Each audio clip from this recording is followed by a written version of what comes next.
Hello, check it.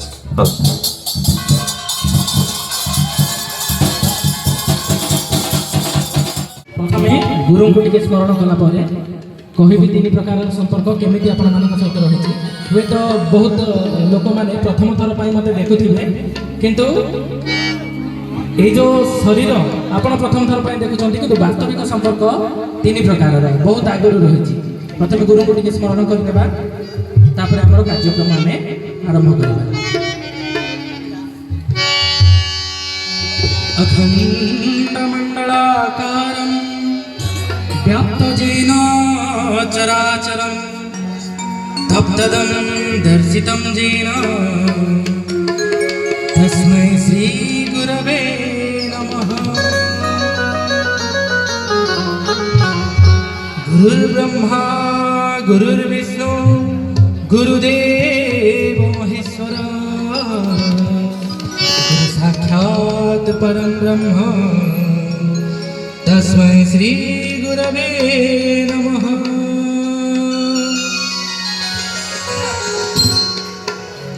देवींकर उपस्थिति माँ ठाकुराणींकर उत्सव सेठी मध्य आमको सुजोग मिली आम जगन्नाथ कथामृत कर भगवानंकर कथा यार अर्थ हूँ भाग्य थिले जगन्नाथंकर कथा शुणिबार सुजोग मिले कहीं नवधा भक्ति अच्छी 9 प्रकार भक्ति गोटे भक्ति हूँ श्रवण भक्ति श्रवण भक्ति प्राप्त होती पुणी एमतीका गोटे उत्सव जो आम स्वयं आदिशक्ति विराजमान कर सामने तांको दर्शन करी करी आम जगन्नाथंकर लीला को जगन्नाथंकर कथा को शुणा याठू सुजोग आम भाग्य हुए तो आग को मिल ना से श्रोता बंधु मान प्रथम प्रणाम भूमिष्ठ प्रणाम जो व्यक्ति माने खजुरिया ग्रामवासी वृंद जो मानकर आह्वान आम आसीचु बर्तमान शिकरपुर माटी आपण मान कमिटी वर्ग मान अशेष अशेष धन्यवाद ता सहित आम श्रोता बंधुगण मु आपण मान गोटे अनुरोध करी आग्रह सहित शेष पर्यंत रे कहीं जिते आम कौन सिनेमा देखू से आम 3 घंटा समय बीते दू किंतु भगवान चरित जगन्नाथंकर कथामृत कौन प्रकार आध्यात्मिक कार्यक्रम जिते चले से भिड टी कम रहे भगवान लीला श्रवण में जार आग्रह आसला ये जो 9 प्रकार भक्ति कौन तो आम आग को देखा 9 प्रकार भक्ति मध्य 9टा जाक चादर विभिन्न कोण भाया कौ गोटे कोण को जब धरिकी आम टाणीदबा ताहले सब जाक चली आस श्री भगवानंकर रूप अमृतमय श्री भगवानंकर देश अमृतमय तांकर नयन अमृतमय तांकर लीला अमृतमय तांकर कथा मध्य अमृतमय से अमृतमय भगवानंकर कथा आम आज आरंभ करवा अनन्य भक्ति कौन देखा ता सहित किछि नुआ कथा मध्य आम जानिबा अमृतमय भगवानंकर कथा अमृतमय एक संगीत आरंभ करवा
जय जगन्नाथ।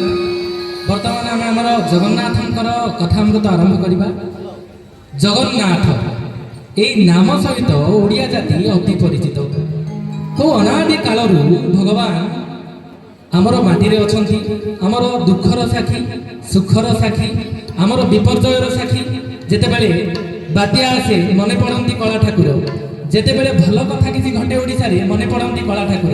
ये कला ठाकुर समस्त व्यक्ति मानकर हृदय अवस्थान करिछंती।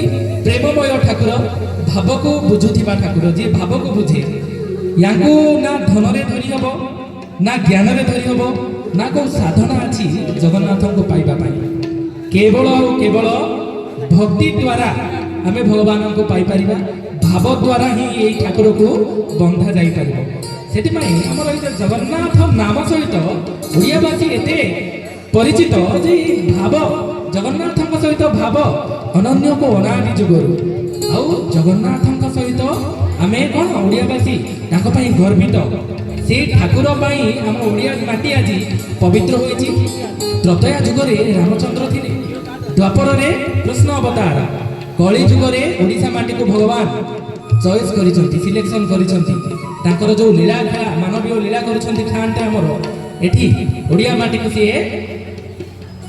चॉइस करिसंती। एठू भाग्यवान आमे ओडिशा रे जन्म हेकी, याठू आ भाग्यवान कथा किछि रहि परिबो नाही। आमे समस्ते जगन्नाथ मंदिर जाउछु, समस्ते जगह को दर्शन करुछु, किंतु गोटे कथा आमे जदि लक्ष्य करिबा ताहले जानि परिबा। गरुड़ पछरे ठिया होई जेतेबेले आमे जगह को देखिबा को चाहू, प्रथमे किए देखा जांती? प्रथमे देखा जांती देवी सुभद्रा। किए सुभद्रा देवी? याकर गढ़ा जेतेबेले हेला हाथ काहींकि रहिला? जगन्नाथंकर हाथ अछि, बलभद्रंकर हाथ अछि, सुभद्रांकर हाथ काहींकि नाही? सुभद्रा हेउछंती स्वयं जोग माया आदि शक्ति, जादूगर मैजिक वाला। जे मैजिक देखाए, मैजिक वाला रो हाथ थाए, मैजिक रो हाथ न थाए। ये होचंती जादूगरी शक्ति, ये होचंती सेही आदि शक्ति, और ये होचंती सेही ठाकुराणी, ठाकुरंकर घरणी। ये आदि शक्ति को व्यवहार करती कालिया ठाकुर संसार को मोहित करबा पई। जगत जाकर जेतिकी चराचर जीव जगत संपूर्ण माया रे भ्रमित होइकी अछि। भगवान निजे निजर असरंती माया एमिति रचना करिसंती जा जो मनीष ब्रह्म को जानि पारे नाही। सेही परम ब्रह्म शांत हमर निकट रे थिले मध्य तांकर एते प्रबल माया जो आमे तांको जानि पारू नाही। टिके सुभद्रा को दर्शन करुथिबा समय जदि आमे टिके लेफ्ट साइड बाम को जदि टिके गुंचिबा ताहाले चका आखि देखा जाए। माया कटिले जगन्नाथ दोषिबे। ये होची वास्तविक गोटे प्रकार उदाहरण जे जगन्नाथ को जदि चाहूचंती आमे, जदि भगवत प्राप्ति करिबा पाई आमे इच्छुक, ताहाले प्रथमे माया को काटिबा को हेबो। बिना माया कटिले भगवान को देखिबा संभवपर नाही। सेति पई कोठी ना कोठी जो हमर कोन भक्ति थाए भगवान को प्रति, सकाम भक्ति। कौन है सकाम भक्ति? ना हमर भक्ति रे आशा रही थाए। आमे गोटे 5 टंकिया दीप जलैबा, 500 टंकिया काम मागिबा भगवान को। सेति पई भगवान दयालु, सीए कोन कृपा करिकी निजर करुणा विस्तार करूछंती। सेति पई सी हमर कार्य को तुले दियंती, काम करि दियंती। किंतु जेउ माने तांको मागिछंती संसार रे, सेमानंको जगत मने रखिछि और सेमाने भगवत प्राप्त करिछंती। कोन है भगवत प्राप्त? भगवान को प्राप्ति, भगवत प्राप्ति कोन ताहा जानिबा आगरु प्रथमे 3 प्रकार संपर्क आपण मानक सहित रहिछि। मु प्रथमे कहिली कोन से 3 प्रकार संपर्क। गोटे होछि आमे गोटे परम ब्रह्म तत्वर अंश, समस्ते आमे सेही परम ब्रह्मकर अंश हम समस्तक पाखरे विद्यमान। प्रथम हैला गोटिए संपर्क आपण मानक सहित। भले ही आपण मते जानि नाहंती, चिनि नाहंती, किंतु परम ब्रह्मकर अंश रूप रे आपणक देह रे जो भगवानकर अंश रहिछि, हम सभिक देह रे सेही भगवानकर अंश रहिछि। ये हैला गोटिए संपर्क। आ गोटिए संपर्क आमे जीव जंतु न है कि मनीष होइछु, मनीष जाति एकमात्र जाति। आमे तमे भी मनीष, आमे भी मनीष, समस्ते मनीष। मनीष रूप रे गोटिए जाति। पुनर्बार ये होछि 2 नंबर संपर्क। आउ गोटे संपर्क आज्ञा आमे आसीछु सिकरपुर माटी। सिकरपुर शैवकाली सहित खजुरिया ग्रामवासी पुरातन संपर्क रही। से सिकरपुर शैवकाली माँ को थे हुलहुली सहित ଆମେ ବନ୍ଦାଣ କରିଦେବା ଟିକେ। ଶୈବ କାଳୀଙ୍କର ମା ଶୈବ କାଳୀଙ୍କର ମା ଶୈବ କାଳୀଙ୍କର ସେଇ ଦେବୀଙ୍କର ଉପସ୍ଥିତି ବର୍ତ୍ତମାନ ଆମର ସାମ୍ନାରେ ଦେଖାଯାଉଛନ୍ତି। ମା ଉପସ୍ଥିତ ଅଛନ୍ତି, ତାଙ୍କ ସାମ୍ନାରେ କଥା କରିବାର ନିଆରା ଅନୁଭୂତି ରହିବ ମୋ ଜୀବନର ଏହା। ସେଥିପାଇଁ ଆମେ ଆମର କଥାକୁ ଯିବା। ପରମ ବ୍ରହ୍ମଙ୍କ ଠାରୁ ସୃଷ୍ଟି ହେଲା ପ୍ରଥମେ ସଗୁଣ ବ୍ରହ୍ମ, ଭଗବାନ ନିଜେ ନିରାକାର ନିର୍ଗୁଣ। ଆମର ଭାବ ଅନୁସାରେ ସେ ସଗୁଣ ଆଉ ସାକାର ହୋଇକି ଆମ ପାଖକୁ ଆସିଛନ୍ତି। ସେଇ ସଗୁଣ ସାକାର ବ୍ରହ୍ମକୁ ପାଇବାକୁ ଇଚ୍ଛା ନ କରି ଆମେ ସବୁବେଳେ ସାଂସାରିକ କାର୍ଯ୍ୟକଳାପରେ ବ୍ୟସ୍ତ। ଆଜ୍ଞା, ମଣିଷ ଜନ୍ମ ଦୁର୍ଲଭ। କାହିଁକି ଦୁର୍ଲଭ ମଣିଷ ଜନ୍ମ? କାହିଁକି ଅନାଦି କାଳରୁ ଆମେ ଜୀବ ଜନ୍ତୁ ବିଭିନ୍ନ ପ୍ରକାରର 84 ଲକ୍ଷ ଯୋନିରେ ଘୁରି ଘୁରି ଘୁରି ଘୁରି ବହୁତ ଜନ୍ମରେ ଥରେ ଭଗବାନଙ୍କର ଯେତେବେଳେ କୃପା ହୁଏ ମଣିଷ ଜନ୍ମ ହୋଇଥାଏ। এই ମଣିଷ ଜନ୍ମରେ ଆସିଲା ପରେ ମଧ୍ୟ ଏତେ ସାରା ଜନ୍ମରୁ ଆମର 4 ପ୍ରକାରର କଥା ରହିଛି। କ'ଣ କ'ଣ? ଖାଇବା, ଭ୍ରମଣ କରିବା, ଶୋଇବା, ବଂଶ ବିସ୍ତାର କରିବା। 4ଟା ପଶୁତୁଲ୍ୟ କାମ ଆମେ ମଣିଷ ଜନ୍ମରେ ମଧ୍ୟ କରିଥାଉ। କାହିଁକି? ଆମର ପୂର୍ବର ଅଭ୍ୟାସ ରହିଛି। এই ମଣିଷ ଜନ୍ମ ଦୁର୍ଲଭ କାହିଁକି? କ'ଣ ପାଇଁ ମଣିଷ ଜନ୍ମକୁ ଦେବ ଦୁର୍ଲଭ କୁହାଯାଏ? ଦେବତା ମାନେ ମଧ୍ୟ ମଣିଷ ଜନ୍ମ ହେବାକୁ ଚାହାନ୍ତି। କାହିଁକି ନା ବିଚାର କରିବା ଶକ୍ତି କେବଳ ଆଉ କେବଳ ମଣିଷ ଯୋନିରେ ରହିଛି। ମଣିଷ ପାଖରେ ହିଁ ବିଚାର କରିକି କର୍ମ କରିବାର ଶକ୍ତି ରହିଛି। ବାଘ, କୁକୁର, ବିଲେ ଯେତିକି ସବୁ ଜୀବଜନ୍ତୁ ଅଛନ୍ତି ଏମାନେ କେବେ କର୍ମ ନିଜର ନୂତନ କର୍ମ କରିପାରନ୍ତି ନାହିଁ। ଏସବୁ ହେଉଛି କ'ଣ? ଭୋଗ ଯୋନି। କେବଳ ଏମାନେ ଭୋଗ କରିବା ପାଇଁ ଆସିଛନ୍ତି। ତାଙ୍କ କର୍ମଫଳ ଯାହା ସେମାନେ ସେ ଭୋଗ କରିବେ, ଚାଲିଯିବେ। ସେମାନେ ନୂତନ କର୍ମ କେବେ କରିପାରିବେ ନାହିଁ। କିନ୍ତୁ ମଣିଷ ପାଖରେ ବିଚାର କରିକି ନୂତନ କର୍ମ କରିବାର ଶକ୍ତି ରହିଛି। এই ବିଚାର ଶକ୍ତିକୁ ଯଦି ଆମେ ଭୁଲିଯିବା ତାହେଲେ ମଣିଷ ପାଖରେ ଆଉ 4ଟା ଜିନିଷ ରହିଲା ଯାହା ପଶୁ ପାଖରେ ମଧ୍ୟ ଦେଖାଯାଏ। ତ କ'ଣ ହେଇଗଲା? ମଣିଷ ପଶୁ ହେଇଗଲା। ପଶୁ ତୁଲ୍ୟ କର୍ମ କରିକି ଆମର ଜୀବନ ଅତିବାହିତ ଯଦି ହେଇଯାଉଛି ତାହେଲେ ଆମର ଏ ଯେଉଁ ଜନ୍ମ ମୃତ୍ୟୁର ଅନନ୍ତ ଜନ୍ମରୁ ଆମେ ଯେଉଁ ଜନ୍ମ ମୃତ୍ୟୁ ଚକ୍ରରେ ପଡ଼ିଛୁ ସେଠୁ ମୁକୁଳି ପାରିବା ନାହିଁ। ଯେଉଁ ପର୍ଯ୍ୟନ୍ତ ଆମର ଆତ୍ମା এই ମନ ଦ୍ୱାରା, ମନ ହିଁ ସାଧନା କରିବ।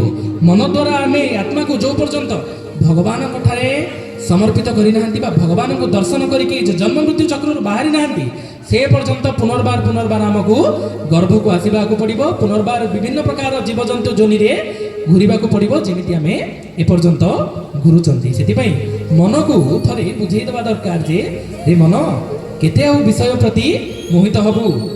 ଏତେ ଜନ୍ମ ହେଲାଣି ବିଷୟ ପ୍ରତି ତ ମୋହିତ ହୋଇକି ରହୁଛୁ, କିଛି ନୂଆ କଥା ଆଉ ଜାଣିପାରିଲୁ ନାହିଁ। ସେଇ ମାୟା, ସେଇ ବିଷୟ, ଶୈଶବ କାଳ, ଧୀରେ ଧୀରେ ବାଲ୍ୟ ଅବସ୍ଥାରୁ ଶୈଶବ, ଧୀରେ ଧୀରେ ଏମିତି ବଡ଼ ହୋଇକି ବୃଦ୍ଧ ଅବସ୍ଥା ପ୍ରାପ୍ତ ହୁଏ, ପୁନର୍ବାର ସେଇ ମୃତ୍ୟୁ। ସେଇ ସବୁ ଘଟିଲା ପରେ ଆକର୍ଷଣ ବନ୍ଦ ହୁଏ କି ବିଷୟର? ବିଷୟ ଆକର୍ଷଣ ବନ୍ଦ ହୁଏ ନାହିଁ ଆଜ୍ଞା। ବିଷୟର ଆକର୍ଷଣ ସେମିତି ରହିଥାଏ ଯେମିତି ଗୋଟେ ଯବାନ ବୟସରେ ନାରୀ ପ୍ରତି ଆକର୍ଷଣ, କୌଣସି ଧନ ପ୍ରତି ଆକର୍ଷଣ ଯେଉଁ ଯେମିତି ରହିଥାଏ, ବୃଦ୍ଧ ଅବସ୍ଥାରେ ବାର୍ଦ୍ଧକ୍ୟରେ ମଧ୍ୟ ସେଇ ଠିକ୍ ସେମିତି ଅବସ୍ଥାରେ ମଧ୍ୟ ସେଇ ସ୍ଥିତିରେ ରହିଥାଏ ସେଇ ଆମର ବିଷୟ ପ୍ରତି ଯେଉଁ ଆକର୍ଷଣ ରହିଛି। ସେଥିପାଇଁ ଆମର ମନକୁ ଆମେ ବୁଝେଇବା ଦରକାର। କାଳିଆ ସାନ୍ତଙ୍କର କୃପା ପ୍ରାପ୍ତ ପାଇଁ ମନକୁ ବୁଝେଇବା ଦରକାର। ଥରେ ଭଗବାନଙ୍କର ସେଇ ଯେଉଁ ମଧୁର ରୂପ, ଯେଉଁ ରୂପକୁ ଦେଖିକି ଗୋପୀମାନେ ପାଗଳ ହୋଇଯାଇଥିଲେ, ଯେଉଁ ରୂପ ପାଇଁ ବିଦୁର ପାଗଳ, ଯେଉଁ ରୂପ ପାଇଁ ଏତେ ଭକ୍ତମାନେ ପାଗଳ, କିଛି ତ ପାଉଥିବେ ଆଜ୍ଞା।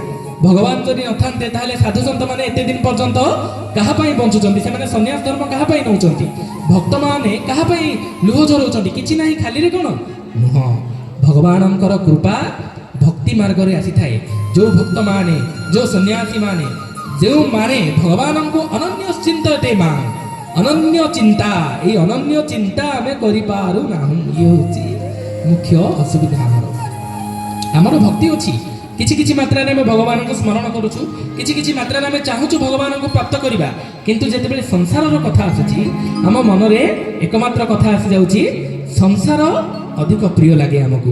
ଭଗବାନ ଟିକେ ପରେ 2 ନମ୍ବରର ପ୍ରିୟ, ସଂସାର ବେଶୀ ପ୍ରିୟ ଲାଗେ। ସେଥିପାଇଁ ଆମକୁ ଭଗବାନ ଦେଖାଯାଆନ୍ତି ନାହିଁ। ଯେଉଁମାନେ ଅନନ୍ୟ ଚିନ୍ତା କରନ୍ତି, କେବଳ ଭଗବାନଙ୍କୁ ସମର୍ପିତ, ସେମାନଙ୍କୁ ଭଗବାନ ଦେଖାଯାଆନ୍ତି। ତାଙ୍କ ହାତରୁ ଶାଗ ଭଜା ବି ଖାଇଦିଅନ୍ତି, ତାଙ୍କ ସହିତ ବିଭିନ୍ନ ପ୍ରକାର ଲୀଳା ମଧ୍ୟ କରନ୍ତି।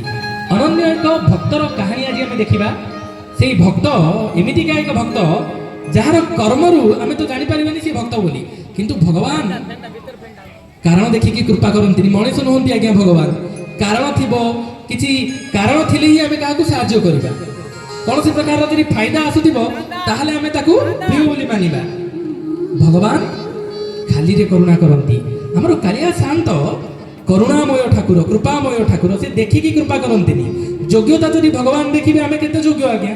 100 ବର୍ଷର ବୟସ ଲୋକ 10,000 ବର୍ଷ ତପସ୍ୟା କରୁଥିଲେ, ତଥାପି ବ୍ରହ୍ମା ଇନ୍ଦ୍ର ମଧ୍ୟ ତାଙ୍କର ଠାବ ପାଇପାରନ୍ତି ନାହିଁ। ଆମର 100 ବର୍ଷ ଆୟୁଷ, ସେଥିରୁ 20 ବର୍ଷ ବାଲ୍ୟପଣରେ ଚାଲିଗଲା, ସେଥିରୁ କିଛି ବୃଦ୍ଧ କାଳରେ ତ ଛାଡ଼, ଜ୍ଞାନ ତ ସେମିତି ହଜିଯାଉଛି, ଜ୍ଞାନ ଉପରେ ଭରସା ନାହିଁ। ବାକି ଯେଉଁ ଯବାନ ବୟସ ରହିଲା ସେଠି ଭକ୍ତି କରିବା କଥା। ଆମେ ସ୍ତ୍ରୀର ଭକ୍ତି କରୁ, ଧନର ଭକ୍ତି କରୁ। ଭକ୍ତି ଭଗବାନଙ୍କର ଭକ୍ତି ହୁଏନି, ଧନ ଆଉ ପରିବାରର ଭକ୍ତି ହୁଏ। ସେଥିପାଇଁ ଆମେ ସେ ଯେଉଁ ମାୟାମୟ ଠାକୁରଙ୍କର ମାୟାରେ ହିଁ ପଡ଼ିଥାଉ। ଆଉ ଭଗବାନ ଏ ଯେଉଁ ଆଦିଶକ୍ତି ସାମ୍ନାରେ ଅଛନ୍ତି ଯିଏ, ୟାଙ୍କୁ ସୃଷ୍ଟି ଆଦିଶକ୍ତିର ରଚନା କାହିଁକି ହେଇଛି? ଭ୍ରମିତ କରିବା ପାଇଁ, ମାୟାରେ ପକେଇବା ପାଇଁ। ସିଏ ଚାହୁଁଛନ୍ତି ମୋ ଭକ୍ତମାନେ ଭ୍ରମିତ ହେଇକି ଥାଆନ୍ତୁ, ବୈକୁଣ୍ଠର ସିଟ୍ ଖାଲି ଥାଉ ସବୁବେଳେ।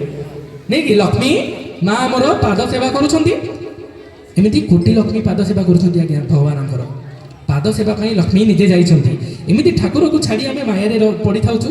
ସେମିତି ଏକ ଅନନ୍ୟ ଭକ୍ତର ଚରିତ ଦେଖିବା। ବିଲ୍ୱମଙ୍ଗଳ। ବିଲ୍ୱମଙ୍ଗଳ ହେଉଛନ୍ତି ଏକ ବ୍ରାହ୍ମଣ ପରିବାରରେ ଜନ୍ମିତ ବ୍ୟକ୍ତି। ଛୋଟବେଳୁ ତାଙ୍କର ବାପା ନୈଷ୍ଠିକ ବ୍ରାହ୍ମଣ ଥିଲେ। ନୈଷ୍ଠିକ ବ୍ରାହ୍ମଣ ମାନେ କ'ଣ? ନିଜର ଭକ୍ତି ମାର୍ଗରେ ପୃଷ୍ଠ ଥିଲେ। ସିଏ ଭଗବାନଙ୍କର ସେବା କରିବା, ପୁରାଣ ଶାସ୍ତ୍ର କରିବା। ଆମର ପରିବାରରେ ଯଦି ଭକ୍ତି ରହିଛି ତାହେଲେ ପିଲାମାନେ ଆଜି ଭକ୍ତି କରିବାର ଶିଖିବେ। ନହେଲେ ଆଜିକାଲି ଆମେ ବାପା ମା ଯଦି ଫୋନ୍ ଧରିକି ବସିବେ ଘଣ୍ଟା ଘଣ୍ଟା, ତାହେଲେ ପିଲାମାନେ ମଧ୍ୟ ତାହା ଶିକ୍ଷା କରୁଛନ୍ତି। ଆମେ ପିଲାକୁ କହିବା ଆଜ୍ଞା ଫୋନ୍ ଧରୁଛି ଆମ ପିଲା, କେମିତି ଶୁଣିବ? ବାପା ମାଆଙ୍କଠୁ ଶିଖୁଛି, ଯେ ଯାହା ଦେଖୁଛି ତାହା ଶିଖୁଛି। ସେ ସମୟରେ ବ୍ରାହ୍ମଣ ପରିବାରରେ ଯେଉଁ ଜନ୍ମ ହୋଇଥିଲେ ବିଲ୍ୱମଙ୍ଗଳ, ସେଇ ବିଲ୍ୱମଙ୍ଗଳଙ୍କର ବାପା ଅତ୍ୟନ୍ତ ଭକ୍ତିମୟ ଲୋକ ଥିଲେ, ଭଗବାନଙ୍କୁ ଭକ୍ତି କରୁଥିଲେ। ସେଇ ପୂଜା ପାଠ କରିବା, ମନ୍ତ୍ର ଶିଖିବା, ପୁରାଣ ପାଠ କରିବା, ସନ୍ଧ୍ୟା ହେଲେ ଭାଗବତ ପଢ଼ିବା, ଏସବୁ ସୁନ୍ଦର ଭାବରେ ବିଲ୍ୱମଙ୍ଗଳ ଜାଣିଥିଲେ। କିନ୍ତୁ ଭଗବାନଙ୍କର ମାୟା ଆଜ୍ଞା। ଆମେ କାଳିଆ ଠାକୁରକୁ ମାଗିବା ଯଦି ସିଏ ଦେବେନି, ଆହୁରି ଥିବା ଜିନିଷକୁ ଛଡ଼େଇ ଦେବେ। କ'ଣ ଛଡ଼େଇ ଦେବେ? ସଂସାର ପ୍ରତି ମୋହ। ଜଗନ୍ନାଥ ପ୍ରେମ ଜୀବନରେ ବଢ଼ୁଛି, ୟାର ମାନେ ପ୍ରୁଫ୍ ହେଉଛି କ'ଣ? ଲକ୍ଷଣ ହେଲେ ଆମେ ଜାଣିବା ଜଗନ୍ନାଥ ପ୍ରେମ ଜୀବନରେ ବଢ଼ୁଛି ବୋଲି। ପ୍ରଥମ ଲକ୍ଷଣ ହେଉଛି ସଂସାର ପ୍ରତି ମୋହ କମିଯିବ।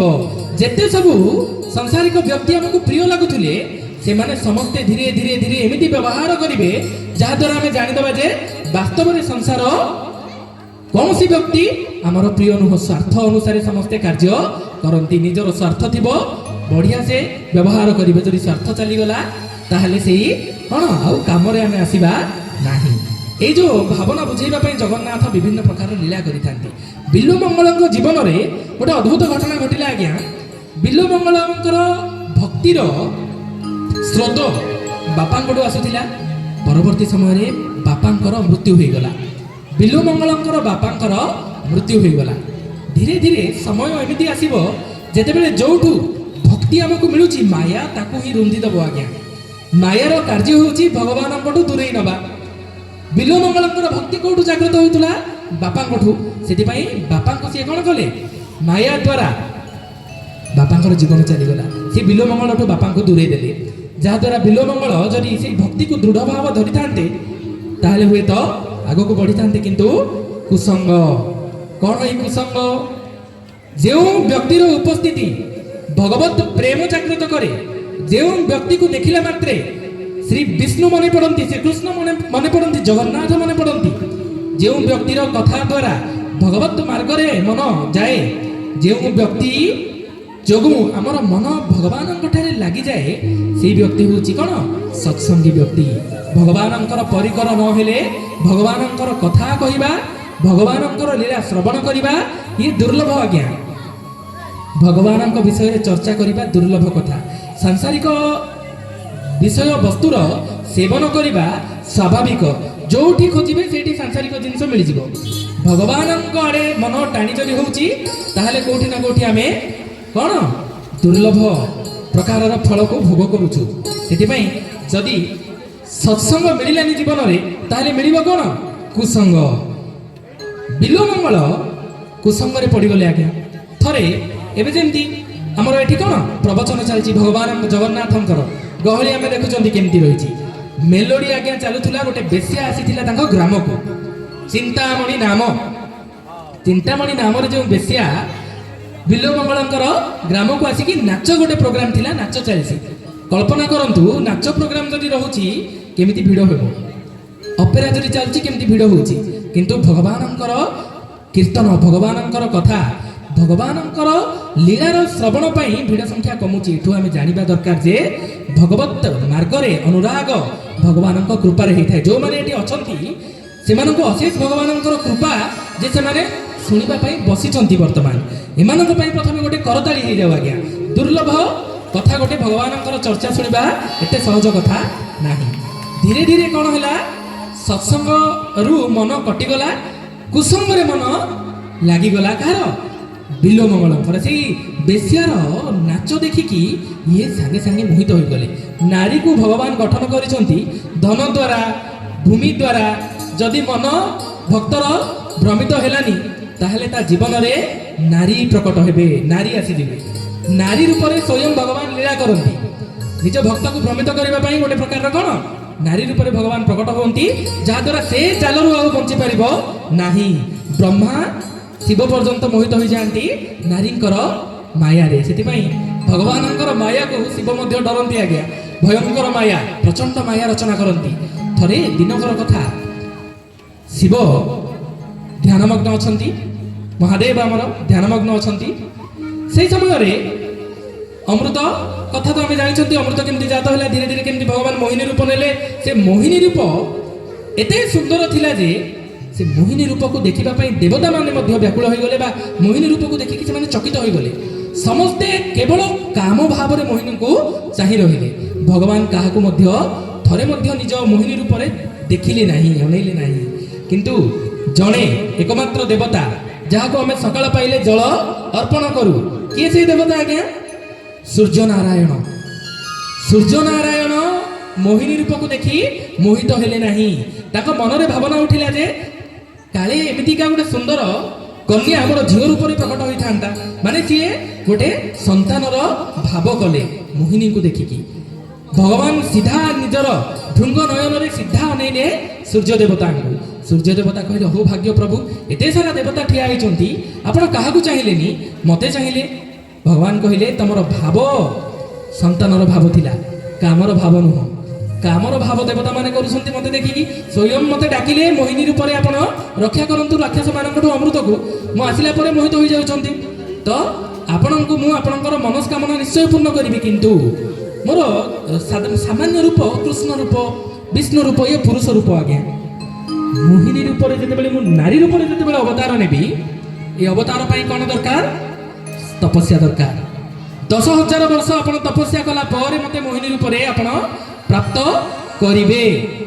ଏଇ ତପସ୍ୟା 10,000 ବର୍ଷ ପର୍ଯ୍ୟନ୍ତ ସୂର୍ଯ୍ୟ ଦେବତା ଚାଲୁ ରଖିଲେ। ପରବର୍ତ୍ତୀ ସମୟରେ ସିଏ ପୁନର୍ବାର ଶ୍ରୀ ରାଧିକା ରୂପରେ, ବୃଷଭାନୁ ଦୁଲାରୀ ରାଧିକା ରୂପରେ ପ୍ରକଟ ହେଲେ। ସେଇ ଭଗବାନ ବିଷ୍ଣୁଙ୍କର ନାରୀ ରୂପ ହେଉଛି ରାଧିକା, କୌଣସି ଝିଅ ନୁହଁ ଆଜ୍ଞା। ଆମେ ଭାବୁଛୁ ରାଧାକୃଷ୍ଣ ଝିଅ ପୁଅ, ଆମର ବୈଷୟିକ ସାଂସାରିକ ମୁଣ୍ଡ କେବଳ ଏତିକିରେ କାମ କରୁଛି, ତାଠୁ ଆଗକୁ ନୁହଁ। ଶ୍ରୀ ରାଧିକା ହେଉଛନ୍ତି ଶ୍ରୀ ଭଗବାନ ବିଷ୍ଣୁଙ୍କର ମୋହିନୀ ରୂପ, ସୌନ୍ଦର୍ଯ୍ୟମୟ ରୂପ, ଆହ୍ଲାଦିନୀ ଶକ୍ତି ଆଜ୍ଞା। ଏଇ ମୋହିନୀ ରୂପ ଆଗରେ ଶିବ ମଧ୍ୟ ଦିନେ କହିଲେ, ପ୍ରଭୁ ଆପଣ ମୋହିନୀ ରୂପ ହୋଇଥିଲେ, ମତେ ତ ଦେଖେଇ ନାହାନ୍ତି ମୋହିନୀ ରୂପ, କେମିତିକା ମୋହିନୀ ରୂପ ଆପଣ ବର୍ତ୍ତମାନ ମତେ ଦେଖାନ୍ତୁ। ଧ୍ୟାନ ଯେତେବେଳେ, ତପସ୍ୟା ଯେତେବେଳେ ଶିବଙ୍କର ଭଙ୍ଗ ହେଲା, ଶୁଣିଲେ ଯେତେବେଳେ ମୋହିନୀ ରୂପ ହେଇଥିଲେ ପ୍ରଭୁ ବୋଲି, ନାରାୟଣଙ୍କ ବୈକୁଣ୍ଠ ଧାମରେ ଯାଇକି ମହାଦେବ ପଚାରୁଛନ୍ତି, ମୋହିନୀ ରୂପ ମତେ ଟିକେ ଦେଖାନ୍ତୁ ପ୍ରଭୁ। ଭଗବାନ କହିଲେ, ହେ ଦେବାଧିଦେବ, ମୋର ତ କାର୍ଯ୍ୟକ୍ରମ, ଯୋଉ ଉଦ୍ଦେଶ୍ୟରେ ମୁଁ ମୋହିନୀ ରୂପ ହେଇଥିଲି ସେଇ ଉଦ୍ଦେଶ୍ୟ ସମାପ୍ତ ହୋଇଗଲାଣି, ବର୍ତ୍ତମାନ ଆଉ ମୋହିନୀ ରୂପର ଆବଶ୍ୟକତା ନାହିଁ। ଭଗବାନ କହିଲେ, ମୁଁ ତ୍ରିଶୂଳ ଏଠି ରଖିଦେଲି, ଆପଣ ଯୋଉ ପର୍ଯ୍ୟନ୍ତ ମୋହିନୀ ରୂପ ହେଇନାହାନ୍ତି ମୁଁ ଏଠୁ ଯିବି ନାହିଁ। ଭଗବାନ ଏମିତି କଥା ହେଲା ଭିତରେ ପଛପଟୁ ଜଣେ ଘୁଙ୍ଗୁର ପିନ୍ଧି ଝମଝମ ଶବ୍ଦ କରି ନାରୀଟିଏ ପ୍ରକଟ ହେଲା। ପାର୍ବତୀ ଠିଆ ହେଇଛନ୍ତି ପାଖରେ। ମହାଦେବଙ୍କର ବୁଦ୍ଧି ଭ୍ରମିତ ହୋଇଗଲା। ଭାଗବତର କଥା ଆଜ୍ଞା, କୌଣସି ବାହାରୁ ନାହିଁ। ଭ୍ରମିତ ହୋଇଗଲା ଭଗବାନ ଶିବଙ୍କର ମନ। ଧୀରେ ଧୀରେ ମୋହିନୀ ପଛରେ ଚାଲିଲେ ଚାଲିଲେ ଚାଲିଲେ। ସେ ନାରୀ ପଛରେ, ସେ ନାରୀ ଯୁଆଡ଼େ ଯାଉଛନ୍ତି ଭଗବାନ ମହାଦେବ ମଧ୍ୟ ତାଙ୍କ ପଛରେ ଚାଲିଛନ୍ତି। କେତେବେଳେ ପାତାଳକୁ 14 ଲୋକ ବୁଲେଇ ଦେଲେଣି, ପରିଶ୍ରମ ଅନ୍ତ ନାହିଁ, ଭଗବାନ ଚାଲିଛନ୍ତି। କାହିଁକି? ମୋହିନୀର ରୂପରେ ସମ୍ପୂର୍ଣ୍ଣ ବିମୋହିତ ହୋଇଗଲେ ମହାଦେବ ନିଜେ ମଧ୍ୟ। ମୋହିତ ହେଲା ପରେ ପାର୍ବତୀ ଦେବୀ ଆମର ଏପଟେ ଠିଆ ହେଇକି ଦେଖୁଛନ୍ତି, ତମେ ଆଜି କପିଳାସ ଆସ, ତାପରେ ତମ ଲେଖା ବୁଝୁଛ। ଭଗବାନଙ୍କର ଏ ଯୋଉ ମୋହିନୀ ରୂପ ଶିବଙ୍କୁ ମୋହିତ କରିଦେବ, ତ ନାରୀ ରୂପରେ ସେଇ ଭଗବାନ ବିଲୁ ମଙ୍ଗଳର ସାମାନ୍ୟ ମଣିଷ, ତାର କେତେ ବୁଦ୍ଧି ଆଜ୍ଞା, ସିଏ ମଧ୍ୟ ନିଜେ ମୋହିତ ହୋଇଗଲା। ଏତେ ମୋହିତ ହେଲା ତାକୁ ଆଉ କିଛି ଦେଖାଗଲା ନାହିଁ। ଚିନ୍ତାମଣି ଚିନ୍ତାମଣି ଚିନ୍ତାମଣି, ଭୋଜନରେ ଚିନ୍ତାମଣି, ଶୟନରେ ଚିନ୍ତାମଣି, କାମରେ ଚିନ୍ତାମଣି, ସବୁଠି କେବଳ ତାର ଗୋଟେ ଛବିଟା ମନ ଭିତରେ ରହିଗଲା, ଚିନ୍ତାମଣି। ଧୀରେ ଧୀରେ ନଦୀର ଆଉ ଗୋଟେ ଆରପଟେ କୃଷ୍ଣବେଣା ବୋଲି ଗୋଟେ ନଦୀ ଅଛି ଦକ୍ଷିଣ ପଟେ, ସେଠୁ ନଦୀର ଏପଟେ ରହିଥିଲେ ବିଲ୍ୱମଙ୍ଗଳର ଘର, ଆରପଟେ ରହିଥିଲେ ସେଇ ବେଶ୍ୟା। ଧୀରେ ଧୀରେ ବେଶ୍ୟା ରତ ହୋଇଗଲେ କୁସଙ୍ଗରେ ପଡ଼ିକି ବିଲ୍ୱମଙ୍ଗଳ। ଯିବା ଆସିବା ଲାଗି ରହିଲା। ଏତେ ସେ ମୋହିତ ହୋଇଗଲେ ଯେ ଗୋଟେ ସେକେଣ୍ଡ ମଧ୍ୟ ତାଙ୍କଠୁ ଦୂରକୁ ରହିପାରିଲେ ନାହିଁ, ତାଙ୍କୁ ଦୂରେଇକି ଇଏ ନିଜେ ରହିପାରିଲେ ନାହିଁ। ଭଗବାନଙ୍କର ଅଲୌକିକ ମାୟା ଆଜ୍ଞା, କାହାକୁ ଦୁବକୁ କେମିତି କେତେବେଳେ ଦାରୁ କରିଦେବେ ସେ ଜାଣିପାରିବନି। ଆଜି ଆମେ ପଢୁଛନ୍ତି ଗୋଟେ ଭକ୍ତ ରୂପରେ ବିଲ୍ୱମଙ୍ଗଳ, ଯିଏ ଦିନେ ବେଶ୍ୟା ରୂପରେ ମୋହିତ ହୋଇଯାଇଥିଲେ, ସିଏ ଶ୍ୟାମସୁନ୍ଦରଙ୍କର ସୁନ୍ଦର ରୂପରେ ପରେ କେମିତି ମୋହିତ ହେଲେ, ଗୋଟେ ଆଗ୍ରହ କଥା ଆଜ୍ଞା। ଶୁଣନ୍ତୁ, ଶେଷ ପର୍ଯ୍ୟନ୍ତ ବଢିଆ ଗୋଟେ ଜିନିଷ ଆମେ ଜାଣିବାକୁ ପାଇବା। ଭଗବାନଙ୍କର ରୂପକୁ ଧ୍ୟାନ ଧୀରେ ଧୀରେ କଟିଗଲା, ବେଶ୍ୟାର ରୂପ ମନ ଭିତରେ ସ୍ଥାପିତ ହେଇଗଲା। ଧୀରେ ଧୀରେ ବେଶ୍ୟାର ତ ଏତେ ମାତ୍ରାରେ ହେଇଗଲେ ଯେ ପରବର୍ତ୍ତୀ ସମୟରେ ଦିନକର କଥା, ୟାଙ୍କର ବିଲ୍ୱମଙ୍ଗଳଙ୍କର ବାପାଙ୍କର ଶ୍ରାଦ୍ଧ ପଡ଼ିଲା। ଏ ଶ୍ରାଦ୍ଧ ପଡ଼ିଲାରେ ମଧ୍ୟ ବାପାଙ୍କ ଶ୍ରାଦ୍ଧ କାର୍ଯ୍ୟରେ ୟାଙ୍କର ମନ ନାହିଁ। ନିଜ ସ୍ତ୍ରୀ ଯାଇକି ଯେତେବେଳେ କହିଲେ ବେଶ୍ୟାକୁ, ଚିନ୍ତାମଣିକୁ, ଆପଣ କହିଲେ ସ୍ୱାମୀ ମୋର ଆପଣଙ୍କ ଠାରୁ ଆସିବେ, ଆପଣ ତ କେମିତି ମୋହିତ କରୁଛନ୍ତି, ମୋ ପ୍ରତି କୌଣସି ପ୍ରକାର ଆଗ୍ରହ ରଖିନାହାନ୍ତି। ସିଏ ଛୁଆଟେ ମଧ୍ୟ ଥିଲା ବିଲ୍ୱମଙ୍ଗଳଙ୍କର, ତଥାପି ଘର ପ୍ରତି କୌଣସି ଆଗ୍ରହ ନଥିଲା। ନାରୀ ମାୟା ଆଜ୍ଞା। ସେଥିପାଇଁ ବେଶ୍ୟା ଯେତେବେଳେ କହିଲେ ଯେ ତମେ ବର୍ତ୍ତମାନ ବାପାଙ୍କ ଶ୍ରାଦ୍ଧ, ଆଜି କୌଣସି ପ୍ରକାରର ତମେ ମନା ନ କରିକି ଯିବାଟା ଜରୁରୀ, ନହେଲେ ମୁଁ କବାଟ ମୋର ବନ୍ଦ କରିଦେବି, ଆଜି ତମକୁ ଭିତରକୁ ଛାଡ଼ିବି ନାହିଁ। ବାଧ୍ୟ ହୋଇକି ବିଲ୍ୱମଙ୍ଗଳ ଶ୍ରାଦ୍ଧ ଦିନ ବାପାଙ୍କର ଶ୍ରାଦ୍ଧ ପରିପୂର୍ଣ୍ଣ କରିବା ପାଇଁ ନଦୀ ଆରପାରିକୁ ଆସିଗଲେ। ଶ୍ରାଦ୍ଧ କାର୍ଯ୍ୟରେ ଟିକେ ମଧ୍ୟ ମନ ଲାଗିନଥିଲା। ଦେଖନ୍ତୁ, ସେଇ ବ୍ୟକ୍ତି ଭକ୍ତି ଭାବରେ ବୁଡ଼ିଥିଲେ ବାପାଙ୍କ ସହିତ ସତ୍ସଙ୍ଗରେ। କୁସଙ୍ଗ ଯେତେବେଳେ ହେଲା, ସେଇ ବ୍ୟକ୍ତିଙ୍କ ମନରେ ବିଷୟ ଆସକ୍ତ ଘର କରିନେଲା, ବିଷୟ ଘର କରିନେଲା। ସେଥିପାଇଁ ସିଏ କ'ଣ ମୋହିତ ହୋଇଗଲେ ଗୋଟେ ବେଶ୍ୟାର ରୂପରେ। ଏଇ ଶ୍ରାଦ୍ଧ ଦିନ ସନ୍ଧ୍ୟାବେଳେ ଯେତେବେଳେ ଚଞ୍ଚଳ କାର୍ଯ୍ୟ ସାରିକି ଚାହୁଁଛନ୍ତି ବିଲ୍ୱମଙ୍ଗଳ, ମୁଁ କେମିତି ଆରପାରିକୁ ଚାଲିଯିବି, ବେଶ୍ୟା ଚିନ୍ତାମଣିଙ୍କର ସ୍ମରଣ ତାଙ୍କର ଚିନ୍ତନରେ ଚାଲିଥିଲା ଅନବରତ। ସେହି ସମୟରେ ଭଗବାନଙ୍କର ଲୀଳା, ଯାହା ମନରେ ବୈରାଗ୍ୟ ଜାତ କରିବାକୁ ଥିବ, ଏମିତି କିଛି ଘଟଣା ଘଟେଇ ଦେବେ, ସଂସାରରୁ ମାୟା କଇଁଚିରେ କାଟିଲା ଭଳିଆ କଟିଯିବ ଆଜ୍ଞା। ଜୀବନରେ ଯଦି ଦୁଃଖ ଆସୁଛି, ଜୀବନରେ ଯଦି କୌଣସି ପ୍ରକାରର ଆମର ଚିନ୍ତା ମୁତାବକ କାମ ହେଉନି, ଆମର ପ୍ଲାନିଂ ମୁତାବକ ଯଦି କାମ ହେଉନି, ଭଗବାନଙ୍କର କୃପା ବର୍ଷା ହୁଏ। ଆମେ ଭାବୁ ଆମର କାମ ହେଇଗଲେ ଭଗବାନ କୃପା କରନ୍ତି, ସେମିତି ନୁହଁ। କାଳିଆ ଠାକୁର କୃଷ୍ଣ ପ୍ରେମରେ କୃପା ଟିକେ ଭିନ୍ନ ପ୍ରକାରର।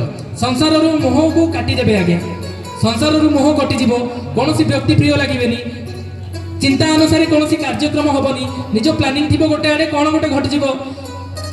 ସମ୍ପୂର୍ଣ୍ଣ ସ୍ଥାନରୁ, ସମ୍ପୂର୍ଣ୍ଣ ସଂସାରରୁ ଚିତ୍ତକୁ ହରଣ କରନ୍ତି ବୋଲି ଚିତ୍ତହାରି ଜଗନ୍ନାଥ। ଆମ ପ୍ରଭୁଙ୍କର ମାୟା କେମିତି କେମିତି ସିଏ ମୋହିତ କରନ୍ତି, ମୋହିତ କେମିତି ହୁଅନ୍ତି? ଚକା ନୟନ, ନୟନକୁ ଦେଖିଦେଲେ ଭ୍ରମିତ ହୋଇଯିବେ ମଣିଷ। କ'ଣ ନୟନ କେମିତି ଆମ ଭଗବାନଙ୍କର? ଭଗବାନଙ୍କର ନୟନ ହେଉଛି ପଦ୍ମ ସମ ନୟନ। ସୁନ୍ଦର ଏକ ଭଜନ ଭଗବାନଙ୍କର ନୟନକୁ ନେଇକି। କ'ଣ ଆରମ୍ଭ କରିବା? ଭଗବାନଙ୍କ ନିମନ୍ତେ କୌଣସି ଭାବ ଯଦି ଆମେ ଲେଖିପାରୁଛନ୍ତି ତାହେଲେ ଲେଖିବା ଦରକାର, କାହିଁ ସଂସାର ପାଇଁ ସମସ୍ତେ ଲେଖନ୍ତି, ଭଗବାନଙ୍କ ପାଇଁ ଲେଖା ହୁଏନି। କୌଣସି ଭୁଲ ଭଟକା ଯଦି ବାହାର କରିବେ ତାହେଲେ କ୍ଷମା କରିବେ ଆଜ୍ଞା। ବୟୋଜ୍ୟେଷ୍ଠ ବ୍ୟକ୍ତିମାନେ ଅଛନ୍ତି ଏଠି, ବହୁତ ଜ୍ଞାନୀ ଗୁଣୀ ବ୍ୟକ୍ତିମାନେ, ଆପଣମାନେ କ୍ଷମା କରିବେ, ଆପଣଙ୍କର ସ୍ୱଭାବ କ୍ଷମା କରିବେ ବୋଲି ମୋର ଆଶା। ଡର ଲାଗେ ତୁମ ଆଖିକୁ ଶାନ୍ତ କର ଚଇ ବୋଲି, ଦେଖିଦେଲା ପରେ ଆଖିକୁ ତୁମର ଜଗତ ଯାଏ ମୁଁ ଭୁଲି। ଜୟ ଜଗନ୍ନାଥ ଜଗନ୍ନାଥ, ଜୟ ଜଗନ୍ନାଥ, ଜୟ ଜଗନ୍ନାଥ। ଗ୍ରହ ପୀଡ଼ା ଅବାକି କରିବେ ମୋର, ତୁମର ଭରସା ଥିଲେ। କୋଟି ଗ୍ରହ ମାନେ କରନ୍ତି ତମର ନୟନକୁ ଦେଖିଦେଲେ। ଜୟ ଜଗନ୍ନାଥ ଜୟ ଜଗନ୍ନାଥ।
ଜଗନ୍ନାଥଙ୍କ ଦର୍ଶନ କଲା ପରେ ମୋହିତ କିଏ କରେ? ଆଖି ଚକା ନୟନରେ ମନ ଲାଗିଯାଏ ଆଜ୍ଞା। ମୋହିତ କରିବା ପାଇଁ ତାଙ୍କର କ'ଣ ସିଏ ତିଲକ ଲଗେଇଛନ୍ତି, କୋଉ ପ୍ରକାରର ବେଶ ହୋଇଛନ୍ତି, କୋଉ ପ୍ରକାରର କଲରର ସିଏ କପଡ଼ା ପିନ୍ଧିଛନ୍ତି ତାହା ମନେ ରହେନି, ମନେ ରହେ କେବଳ ଚକା ଆଖି। ସେଥିପାଇଁ ଚକା ଆଖି ସାথে ଥରେ ଯଦି ଆମେ ଭାବ କରିଦେଲେ ତାହେଲେ ଆଉ କିଛି ଆବଶ୍ୟକତା ନାହିଁ। ଚକା ଆଖି ନିମନ୍ତେ ଆମର କ'ଣ ଭାବ ରହିବା ଦରକାର। ଭାବକୁ ସିଏ ଭଲ ପାଆନ୍ତି, କାଳିଆ ଠାକୁର ଭାବକୁ ଭଲ ପାଆନ୍ତି। ସେଥିପାଇଁ କ'ଣ ଭାବ ବିନୋଦିଆ ଠାକୁର। କିନ୍ତୁ ବିଲ୍ୱମଙ୍ଗଳ ଭଗବାନଙ୍କ ଭାବରେ ନ ପଡ଼ିକି ବେଶ୍ୟାର ଚିନ୍ତାମଣିର ଭାବରେ ପଡ଼ିଗଲେ। ସେଥିପାଇଁ ସେ କ'ଣ ସେ ନଦୀର ଆର ପାରିକି ଯାଇକି ଚିନ୍ତାମଣିକୁ ଭେଟିବା ପାଇଁ ଚାହୁଁଛନ୍ତି। ପ୍ରବଳ ଇଚ୍ଛା, କାମାତୁରଂ, କାମ ଯାହା ମନରେ ପ୍ରକଟ ହୋଇଗଲା ତାକୁ ନା ଭୟ ନା ଲଜ୍ଜା, ଭୟ ଆସିବନି କି ଲଜ୍ଜା ଆସିବନି। ପ୍ରବଳ ମେଘ ଭୟଙ୍କର ଗର୍ଜନ କରୁଛି, ଘଡ଼ଘଡ଼ି ମାରୁଛି, ପ୍ରଚଣ୍ଡ ବିଜୁଳି। ଯେଉଁମାନେ ଡଙ୍ଗାରେ ପାରି କରୁଥିଲେ ନୌକାବାଲା ମାନେ, ସେମାନେ ଡଙ୍ଗାକୁ କୂଳରେ ଲଗେଇ ଦେଇକି ଗଛ ମୂଳେ ଆଶ୍ରୟ ନେଇଛନ୍ତି। ଏଠି ମଧ୍ୟରେ ମଧ୍ୟ ବିଲ୍ୱମଙ୍ଗଳ ପଚାରୁଛନ୍ତି ସମସ୍ତଙ୍କୁ କ'ଣ ମୋତେ ନେଇକି ମୁଁ ଅଧିକ ପଇସା ବି ପଛେ ଦେବି, ମୋତେ ସେ ପାରି ନେଇକି ଟିକେ ଛାଡ଼ି ଦିଅନ୍ତୁ ବୋଲି। ଗୋଟେ ଆଶ୍ଚର୍ଯ୍ୟ କଥା, ଏତେ ବଡ଼ ଝଡ଼ି ବର୍ଷାରେ ଯେଉଁଠି ବ୍ୟକ୍ତିମାନେ ଡଙ୍ଗା ଯେଉଁମାନେ ନଦୀରେ ଚଲାଉଛନ୍ତି ସେମାନେ ଡଙ୍ଗା ରଖିକି ଗଛ ତଳେ ଆଶ୍ରୟ ନେଇଛନ୍ତି, କିନ୍ତୁ ଇଏଙ୍କ ମନରେ ଭୟଙ୍କର କାମ ଭାବ ଉତ୍ପନ୍ନ ହୋଇଛି ସେପଟେ ପଳେଇବି ବୋଲି। କେମିତି ମଧ୍ୟ ବିନା ଉପାୟରେ ଇଏ ବ୍ୟାକୁଳତାଙ୍କର ଯେତେ ବେଳ ବଢ଼ୁଛି ୟାଙ୍କ ମନରେ ସେତେ ବ୍ୟାକୁଳତା ବଢ଼ି ଚାଲିଛି। ଧୀରେ ଧୀରେ ଇଏ ଚେଷ୍ଟା କଲେ କେମିତି ମଧ୍ୟ ମୁଁ ସେପଟେ ଯିବି ବୋଲି। ଇଏ ଭାବିବା ଭିତରେ ଯେମିତି ବିଲେଇ କପାଳକୁ ଶିକା ଚିଡ଼ିଯାଏ ଆଜ୍ଞା, ଗୋଟେ ଶବଟେ ପଚାସଢ଼ା ଗଳିତ ଶବଟେ ନଦୀରେ ଭାସି ଭାସି ଆସୁଥିଲା।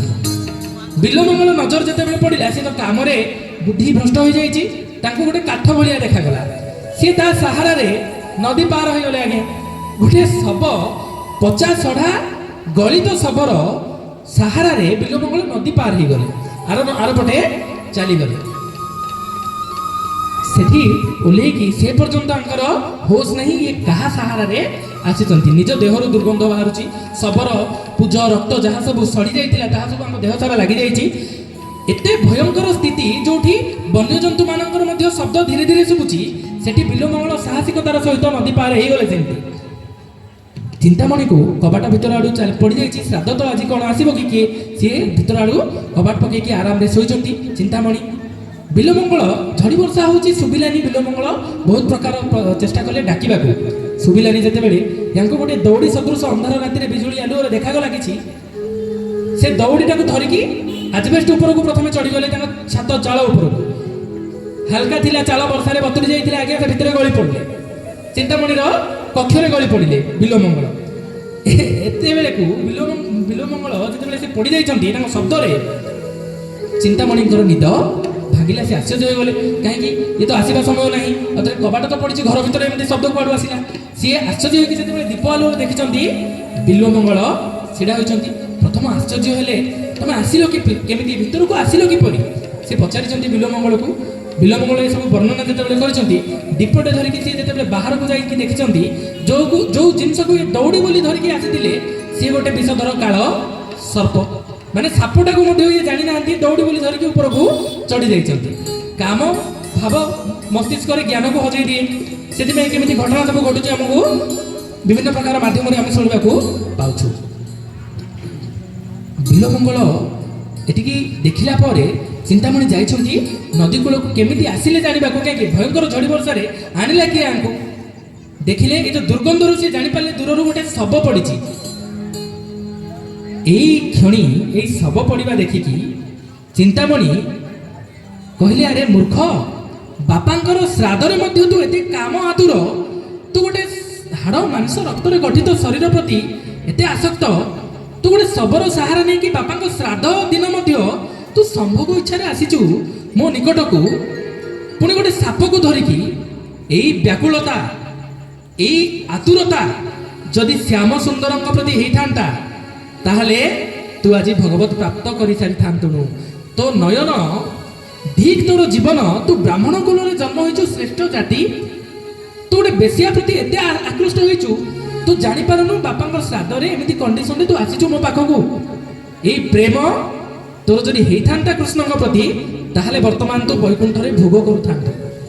ଏଇ ଉକ୍ତି ଆଜ୍ଞା, ଇଏ ଗୋଟେ ଦିନ ଯାହା ବିଲ୍ୱମଙ୍ଗଳଙ୍କର ଜୀବନକୁ ପରିବର୍ତ୍ତନ କରିଦେଇଥିଲା।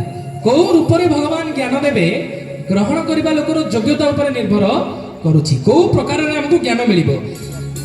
ସାମାନ୍ୟ ଗୋଟେ ବ୍ୟକ୍ତି ଯାହାକୁ ସଂସାର ପାଗଳ ବୋଲି କହିବ, ସେ ପାଗଳ ମଧ୍ୟ ଜ୍ଞାନ ଦେଇକି ପଳେଇବ ଯେତେବେଳେ ଶ୍ରୀ ଜଗନ୍ନାଥଙ୍କର କୃପା ହବ ଆମ ଉପରେ। ଭଗବାନଙ୍କର କୃପା ଯୋଗ୍ୟତା ଦେଖି ହୁଏ ନାହିଁ। ଚିନ୍ତାମଣିର ଏଇ ଉକ୍ତି ଯେତେବେଳେ ସେ କର୍ଣ୍ଣରେ ଶୁଣିଛନ୍ତି ବିଲ୍ୱମଙ୍ଗଳ, ପିଲାଦିନର ସେଇ ଭକ୍ତି ମାର୍ଗ, ପିଲାଦିନର ବାପାଙ୍କର ପୂଜା ପାଠ କରେଇବା, ଭଗବାନଙ୍କ ପ୍ରତି ଅନନ୍ୟ ପ୍ରେମର ସେଇ କଥା ବିଲ୍ୱମଙ୍ଗଳଙ୍କର ମୁଣ୍ଡରେ ମସ୍ତିଷ୍କରେ ରିଲ୍ ଚାଲିଲା ଭଳିଆ ଚାଲିଲା ଆଜ୍ଞା। ଗୋଟେ ପରେ ଗୋଟେ ଦୃଶ୍ୟ, କେତେ ଭକ୍ତି କରୁଥିଲେ, ଭଗବାନଙ୍କର ହେଇକି ଥିଲେ। କାହିଁ ସେ ଭକ୍ତି, କାହିଁ ସେ ଭଗବତ ପ୍ରେମ। ଆଜି ପ୍ରେମ କେବଳ ଅଛି ଗୋଟେ ଶରୀର ପାଇଁ। ଏତେ ନିଜକୁ ସେ ତୁଚ୍ଛ ମଣିଲେ ଯେ ସେ ନିଜକୁ ମୁଣ୍ଡ ଉଠେଇକି ଚିନ୍ତାମଣିକୁ ଦେଖିପାରିଲେ ନାହିଁ। ଅନନ୍ୟ ପ୍ରେମ କେତେବେଳେ ଜାଗ୍ରତ ହୋଇଯିବ ଆମେ ଜାଣିପାରିବା ନାହିଁ। ଭକ୍ତି ଭଗବାନଙ୍କର କୋଉ ସ୍ଥିତିରେ ମଧ୍ୟ ଉତ୍ପନ୍ନ ହୋଇଯିବ ଆଜ୍ଞା। 80 ବର୍ଷର ବୃଦ୍ଧ ଥିବ, ତା ମନରେ ଭକ୍ତି ହେଇପାରିବନି। 5 ବର୍ଷର ଧ୍ରୁବ, 12 ବର୍ଷର ପ୍ରହ୍ଲାଦଙ୍କ ଚିତ୍ତ ଏତେ ଦୃଢ ହୋଇଯିବ ଯେ ସେ ସ୍ତମ୍ଭରୁ ମଧ୍ୟ ପ୍ରକଟ କରିଦେବେ ଭଗବାନଙ୍କୁ। ସେଥିପାଇଁ କି ଆମ ଭଗବାନଙ୍କୁ କଣ ଆବଶ୍ୟକ? ଭାବ, ଭାବ ଆବଶ୍ୟକ। ଭାବ ଖୋଜୁଥାଏ ଭାବର ଠାକୁର, ଭାବେ ହୋଇଯାଏ ବସ। କେମିତି ବସ ହୁଅନ୍ତି କାଳିଆ ଶାନ୍ତ? ଭାବରେ। ଭାବ ବିନୋଦିଆ କାଳିଆ ହାତିମ, ଭାବେ କରୁଥାଏ ରାସ। କେମିତି ଭଗବାନ ରାସ କରୁଛନ୍ତି? ଭାବରେ। ଭାବକୁ ହୁଅଇ ନିକଟ ପରାସେ, ଭାବ ଥିଲେ ତାକୁ ପାଇ। ଭାବ ଯଦି ଅଛି ସବୁ ଅଛି ତୋର, ବିଧାନ ସେ ଦେଖେ ନାହିଁ। ସେ ବିଧାନ ଦେଖି ନା ଦେଖନ୍ତିନି ଆଜ୍ଞା। କେମିତି ପୂଜା କଲ, ଆଳତି ହେଲା କି ନାହିଁ, ଧୂପକାଠି କେମିତି ବୁଲେଇଲ, ନଡ଼ିଆ କେତେ ପଇସାର ଦେଲ, କେତେ ଭୋଗ ବଢ଼ା ହେଲା, ସେ ସବୁ ଦେଖନ୍ତିନି ଆଜ୍ଞା। ସଂସାର ଯାହାର ସଂକଳ୍ପ ମାତ୍ରରେ 14 ବ୍ରହ୍ମାଣ୍ଡ ସହିତ ଅନନ୍ତ କୋଟି ବ୍ରହ୍ମାଣ୍ଡର ଯେ ସ୍ରଷ୍ଟା, ତାକୁ ଆମେ କି ସାଧନା କରି ତୋଷିବା? ସେ ନିଜେ ଯେତେବେଳେ କୃପା କରନ୍ତି ଭକ୍ତି ଜାତ ହୁଏ, ବୈରାଗ୍ୟ ଜାତ ହୁଏ। ତାଙ୍କ କୃପା ବିନା କିଏ ତାଙ୍କ ବିଷୟରେ ପଦେ କହିପାରିବନି। ତାଙ୍କ ବିନା କୃପାରେ ତାଙ୍କ ନାମକୁ ଉଚ୍ଚାରଣ କରିବା ସମ୍ଭବ ହେବ ନାହିଁ। କିସ ହେବ ଥିଲେ ଅଜସ୍ର ସମ୍ପଦ, ଭାବଟି ତାହାର ପ୍ରିୟ। ଅଜସ୍ର ସମ୍ପଦରୁ ତାକୁ କିଣି ହେଇପାରିବ ନାହିଁ। ରାବଣର ଲଙ୍କା ଧ୍ୱଂସ ହେଇଗଲା, ଦୁର୍ଯ୍ୟୋଧନଙ୍କର ବଂଶନାଶ ହେଇଗଲା। ଭାବକୁ କିଏ ବୁଝିପାରିଲେନି ଆଜ୍ଞା। ବିଦୁର ଶାଗ ଭଜାରେ ମନକୁ ଦୋଷେଇ ଦେଲେ, ନାଇଁ କି? ସେଥିପାଇଁ ଭାବେ ଭଜୁଥିଲେ ଅତି ନିଜର, ସେ ପୋଛି ଦିଏ ଆଖି ଲୁହ। ଆଖିର ଲୁହ ପୋଛିବା ପାଇଁ ସେ ଆତୁର। ଆମର ଭାବ ଆମେ ଦୃଢ଼ କରିପାରୁନୁ। ଆମର ଭାବ ଯେତେବେଳେ କୌଣସି ସମସ୍ୟା ମଣିଷ ଜୀବନରେ ଆସେ, ପ୍ରଥମେ ମନକୁ କଣ ଆସେ? ସଂସାରିକ ବ୍ୟକ୍ତି, କାହାଠୁ କେମିତି କାହାକୁ ଗୋଟେ ଫୋନ କଲ୍ କରିବି, ମୋର କେମିତି ସଲ୍ୟୁସନ ହେଇଯିବ। ଯାହାର ଅନନ୍ୟ ଚିନ୍ତା ଅନନ୍ୟ ଚିନ୍ତା ଯିଏ ଭଗବାନଙ୍କୁ କରିପାରିଲା, ତାକୁ ଭଗବାନ ସାହାଯ୍ୟ କରନ୍ତି। ଦ୍ରୌପଦୀ ଯେତେବେଳେ ଅସୁବିଧାରେ ପଡ଼ିଲେ ବସ୍ତ୍ର ହରଣ ସମୟରେ, ଯୋଉ ପର୍ଯ୍ୟନ୍ତ ଗୋଟିଏ ହାତରେ, ଦୁଇ ହାତରେ ଯୋଉ ପର୍ଯ୍ୟନ୍ତ ବସ୍ତ୍ର ଟାଣିଛନ୍ତି, ସେଇ ପର୍ଯ୍ୟନ୍ତ ତାଙ୍କ ବଳ କାମ କଲାନି। ଗୋଟେ ହାତରେ ଯଦି ବସ୍ତ୍ର ଧରିକି ଗୋଟେ ହାତରେ ହରିଙ୍କୁ ଡାକିଲେ, ବସ୍ତ୍ର ଆସିଲାନି। ଯେତେବେଳେ ଦୁଇ ହାତ ଛାଡ଼ିକି, ନିଜର ବଳ ଉପରେ ଆଉ ଭରସା ନାହିଁ, ନିଜ ଜ୍ଞାନ ଉପରେ ଆଉ ଭରସା ନାହିଁ, ନିଜ ବୁଦ୍ଧି ଉପରେ ଆଉ ଭରସା ନାହିଁ, ଦୁଇ ହାତ ଛାଡ଼ି ଦେଇକି ଯେତେବେଳେ ହେ ମାଧବ, ହେ କୃଷ୍ଣ, ହେ ପ୍ରିୟ ସଖା ଯେତେବେଳେ ଉଚ୍ଚାରଣ କରିଛନ୍ତି, ବସ୍ତ୍ର ଆସିବା ଆରମ୍ଭ ହେଲା। ଭଗବାନଙ୍କୁ ସମ୍ପୂର୍ଣ୍ଣ ଶରଣାଗତି ଆବଶ୍ୟକ। ସମ୍ପୂର୍ଣ୍ଣ ଶରଣାଗତି ଆମର ଅଭାବ ଥାଏ। ସେଥିପାଇଁ ଆମ ସହିତ ଲୀଳା କିଛି କରନ୍ତି ନାହିଁ ଭଗବାନ। ଆମେ କଣ ଅଳ୍ପରେ ପଟେଇବାକୁ ଚେଷ୍ଟା କରୁ, ଦୀପରେ, ନଡ଼ିଆରେ, ବିଭିନ୍ନ ପ୍ରକାର ଭୋଗ ପ୍ରସାଦରେ। ଯାହାର ସମ୍ପୂର୍ଣ୍ଣ ସୃଷ୍ଟି, ତାକୁ କେମିତି ଆମେ ପଟେଇବା? ଏସବୁରେ ଭାବ ପାଇଁ ହୁଏ ସ୍ତମ୍ଭରୁ ପ୍ରକଟ, ଭାବ ପାଇଁ ଖାଏ ଶାଗ, ଭାବ ପାଇଁ ରଥେ ସାରଥି ସାଜେ ସେ, ଭକତ ଭାବକୁ ଲୋଭ। ଭକ୍ତର ଭାବକୁ ସେ ଲୋଭ କରନ୍ତି। ସେ ଭାବ ଥିଲେ ସାରଥି ହେଇଯିବେ ଆଜ୍ଞା। 14 ବ୍ରହ୍ମାଣ୍ଡର ଯେ ପରିଚାଳକ, ସେ ସାରଥି ରୂପରେ ପ୍ରକଟ ହୋଇଯିବେ। ଭାବ ଯଦି ଅଛି, ସ୍ତମ୍ଭରୁ ମଧ୍ୟ ପ୍ରକଟ ହୋଇଯିବେ। ନିର୍ଜୀବ ଜିନିଷଠାରୁ ମଧ୍ୟ ପ୍ରକଟ ହୋଇଯିବେ ଜୀବନ ଥାଇକି। ସବରି ଭାବରେ ବାନ୍ଧି ହେଲା ବୋଲି ଖାଇଲା ଅଇଁଠା କୋଳି। ଭାବରେ ବାନ୍ଧି ହେଲେ ବୋଲି ଅଇଁଠା କୋଳି ଖାଇଦେଲେ। ସିଏ ଆମ କଣ ବୈଦିକ ରୀତିନୀତି ମନ୍ତ୍ରରେ ଭଗବାନଙ୍କୁ ଭୋଗ କରାଯାଏ ମନ୍ଦିରରେ। ସିଏ ଯେତେବେଳେ ତମେ ଜ୍ଞାନ ତାଙ୍କୁ ଦେଖେଇବ, ସେ ଗୋଟେ ମନ୍ତ୍ର ଭୁଲ ହେଲେ ତମକୁ ଗ୍ରହଣ କରିବେ ନାହିଁ। ଯଦି ଆମେ ଭାବ କଲେ, ଅଇଁଠା ମଧ୍ୟ ଖାଇଦେବେ। ସେଥିପାଇଁ ଯୋଉ ଠାକୁର ବୈଦିକ ରୀତିନୀତିରେ ପୂଜା ପାଠ ହୁଏ, ସେଇ ଠାକୁର ଅଇଁଠା କେମିତି ଖାଇଦେଲା? କାହିଁକି ନା ସବରୀର ଭାବ ଦୃଢ଼ ଥିଲା। ଆମର ଭାବରେ ଦୃଢ଼ ନଥାଏ, ଦୃଢ଼ତା ନଥାଏ। ଗୋପୀଙ୍କ ଭାବରେ ଜଗତ ଠାକୁର କଦମ୍ବେ ଖେଳଇ ଦୋଳି। ଗୋପୀଙ୍କର ଭାବ ହେଲା ବୋଲି ତାଙ୍କ ସହିତ ରାସ କଲେ। ରାସ କ'ଣ କୌଣସି ନେଗେଟିଭ ସେନ୍ସ ନୁହଁ। ରାସ ହେଉଛି ଭକ୍ତ ସହିତ ଭଗବାନଙ୍କର ଭାବ, ଭକ୍ତ ସହିତ ଭଗବାନ ଯୋଉ ଲୀଳା କରନ୍ତି ତାକୁ ରାସ ବୋଲି କୁହାଯାଏ।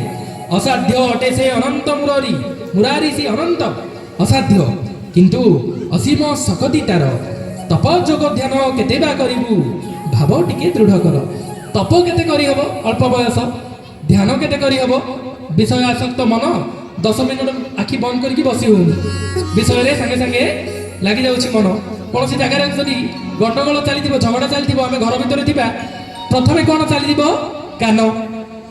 କାନ ଯାଉ ଯାଉ ସାଙ୍ଗେ ସାଙ୍ଗେ ଦେଖିବାକୁ ଇଚ୍ଛା ହେବ, ଆଖି ମଧ୍ୟ ତା ପଛରେ। ମନ ଯୋଉ ଇନ୍ଦ୍ରିୟ ସହିତ ମନ ମିଶିଲା ସେଟାକୁ ଟାଣିକି ନେଇଯିବ ଆଉ କ'ଣ ବିଷୟରେ ବୁଡ଼େଇଦେବ। ମାୟାଧରଙ୍କର ମାୟାରୁ ନିସ୍ତାର ପାଇବାକୁ ହେଲେ ମନ, ଏ ମନ ମାୟାଧରଙ୍କର ମାୟାରୁ ଯଦି ନିସ୍ତାର ହେବାକୁ ଚାହୁଁଛୁ ତାହେଲେ କଳାମାଣିକର ଚରଣ କମଳେ ସମର୍ପି ଦେ ଜୀବନ। କଳାମାଣିକର ଚରଣରେ ଜୀବନ ସମର୍ପଣ କରିବା ଦରକାର। ଏମିତି ଭକ୍ତ ଅଛନ୍ତି ଯେଉଁମାନେ କାଟି ଦିଆଯାଇଛି, ତାଙ୍କୁ ଶରୀରର 2 ଭାଗ କରି ଦିଆଯାଇଛି ମୁଗଲ ସମ୍ରାଟ ସମୟରେ। ସେମାନେ ହରିଚିନ୍ତନ ଛାଡ଼ି ନାହାନ୍ତି।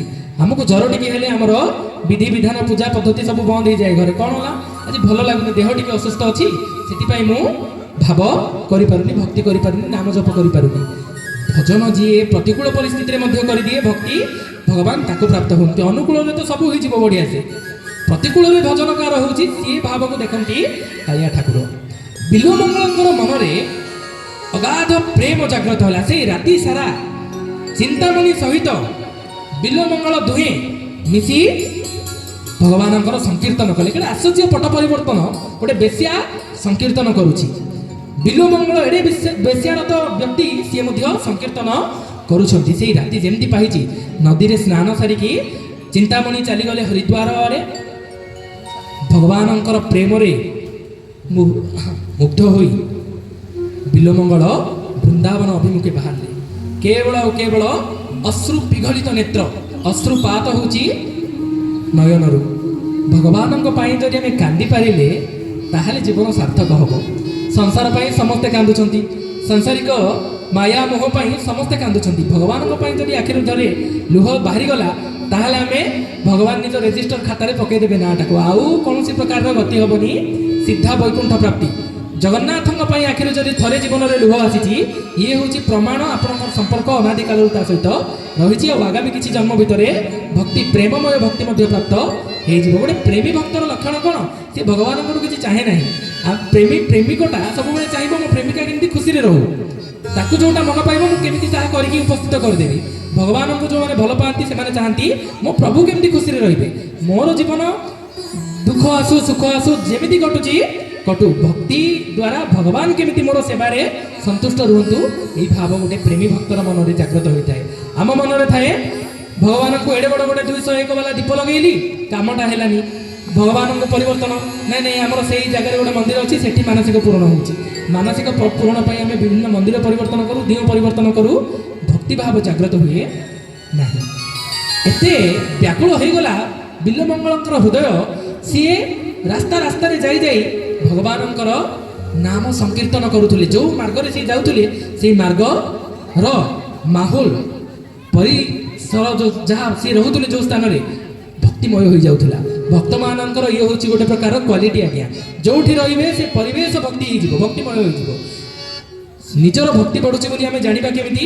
ଯଦି ଆମେ ଆମର ଭକ୍ତି ଦେଖିକି ଆଖପାଖ ଲୋକ ଯଦି ପରିବର୍ତ୍ତନ ହେଉଛନ୍ତି ତାହେଲେ ଆମେ ଜାଣିବା ଆମର ଭକ୍ତି ବଢ଼ୁଛି। ସାଂସାରିକ ବ୍ୟକ୍ତି ଯଦି ଆମକୁ ଟାଣିକି ସଂସାରରେ ଲଗାଇ ଦେଉଛି, ମୁଁ ତିଲକ କାଟିକି ଯଦି କୌଣସି ପ୍ରକାରର ଏମିତି କାମ କରିବି ଯାହା ଶାସ୍ତ୍ର ବିରୁଦ୍ଧ, ତାର ଅର୍ଥ କ'ଣ? ଆମର ଭକ୍ତିକୁ ସାଂସାରିକ ବ୍ୟକ୍ତି ଟାଣି ନେଇଗଲା। ସାଂସାରିକ ବ୍ୟକ୍ତି ଯଦି ମୋ ଭକ୍ତିରେ ପ୍ରଭାବିତ ହୋଇକି ଆମିଷ ଛାଡ଼ିଦେଲା, ସାଂସାରିକ ବ୍ୟକ୍ତି ଯଦି ମାୟା ଛାଡ଼ିକି ଭକ୍ତି ଆଡ଼େ ଚାଲି ଆସିଲା, ତାହେଲେ ଜାଣିବା ଆମର ଭକ୍ତି ସାର୍ଥକ ହେଉଛି ବୋଲି। ଏତେ ବ୍ୟାକୁଳତା ଭିତରେ ଦିନକର କଥା, ଇଏ ଗୋଟେ ପୋଖରୀ କୂଳରେ ବିଲ୍ୱମଙ୍ଗଳ ଯାଇକି ବସିଛନ୍ତି। ବହୁତ ସାରା ନାରୀମାନେ, ସେଠି କ'ଣ ଗୋଟେ ପର୍ବ ଚାଲିଥିଲା, ନାରୀମାନେ ସ୍ନାନ ସାରିକି ଯାଉଛନ୍ତି। ପୂର୍ବର ଅଭ୍ୟାସ, ମନ ମାୟାରେ ଥରେ ଆସକ୍ତି ଯଦି ହେଇଯାଇଛି ତାକୁ ସହଜରେ ଛାଡ଼ିବ ନାହିଁ। ଚିନ୍ତାମଣି ଭଳିଆ ଜଣେ ନାରୀ ସ୍ନାନ ସାରିକି ଉଠିକି ଗାଧେଇକି ଯାଉଥିଲେ। ବିଲମଙ୍ଗଳଙ୍କର ଦୃଷ୍ଟି ଯେମିତି ପଡ଼ିଯାଇଛି, ଗୋଟେ ଇନ୍ଦ୍ରିୟ ସହିତ ଯଦି ମନ ମିଶିଗଲା ସିଏ ଧ୍ୱଂସ କରିବା ପାଇଁ ମଣିଷକୁ ଯଥେଷ୍ଟ।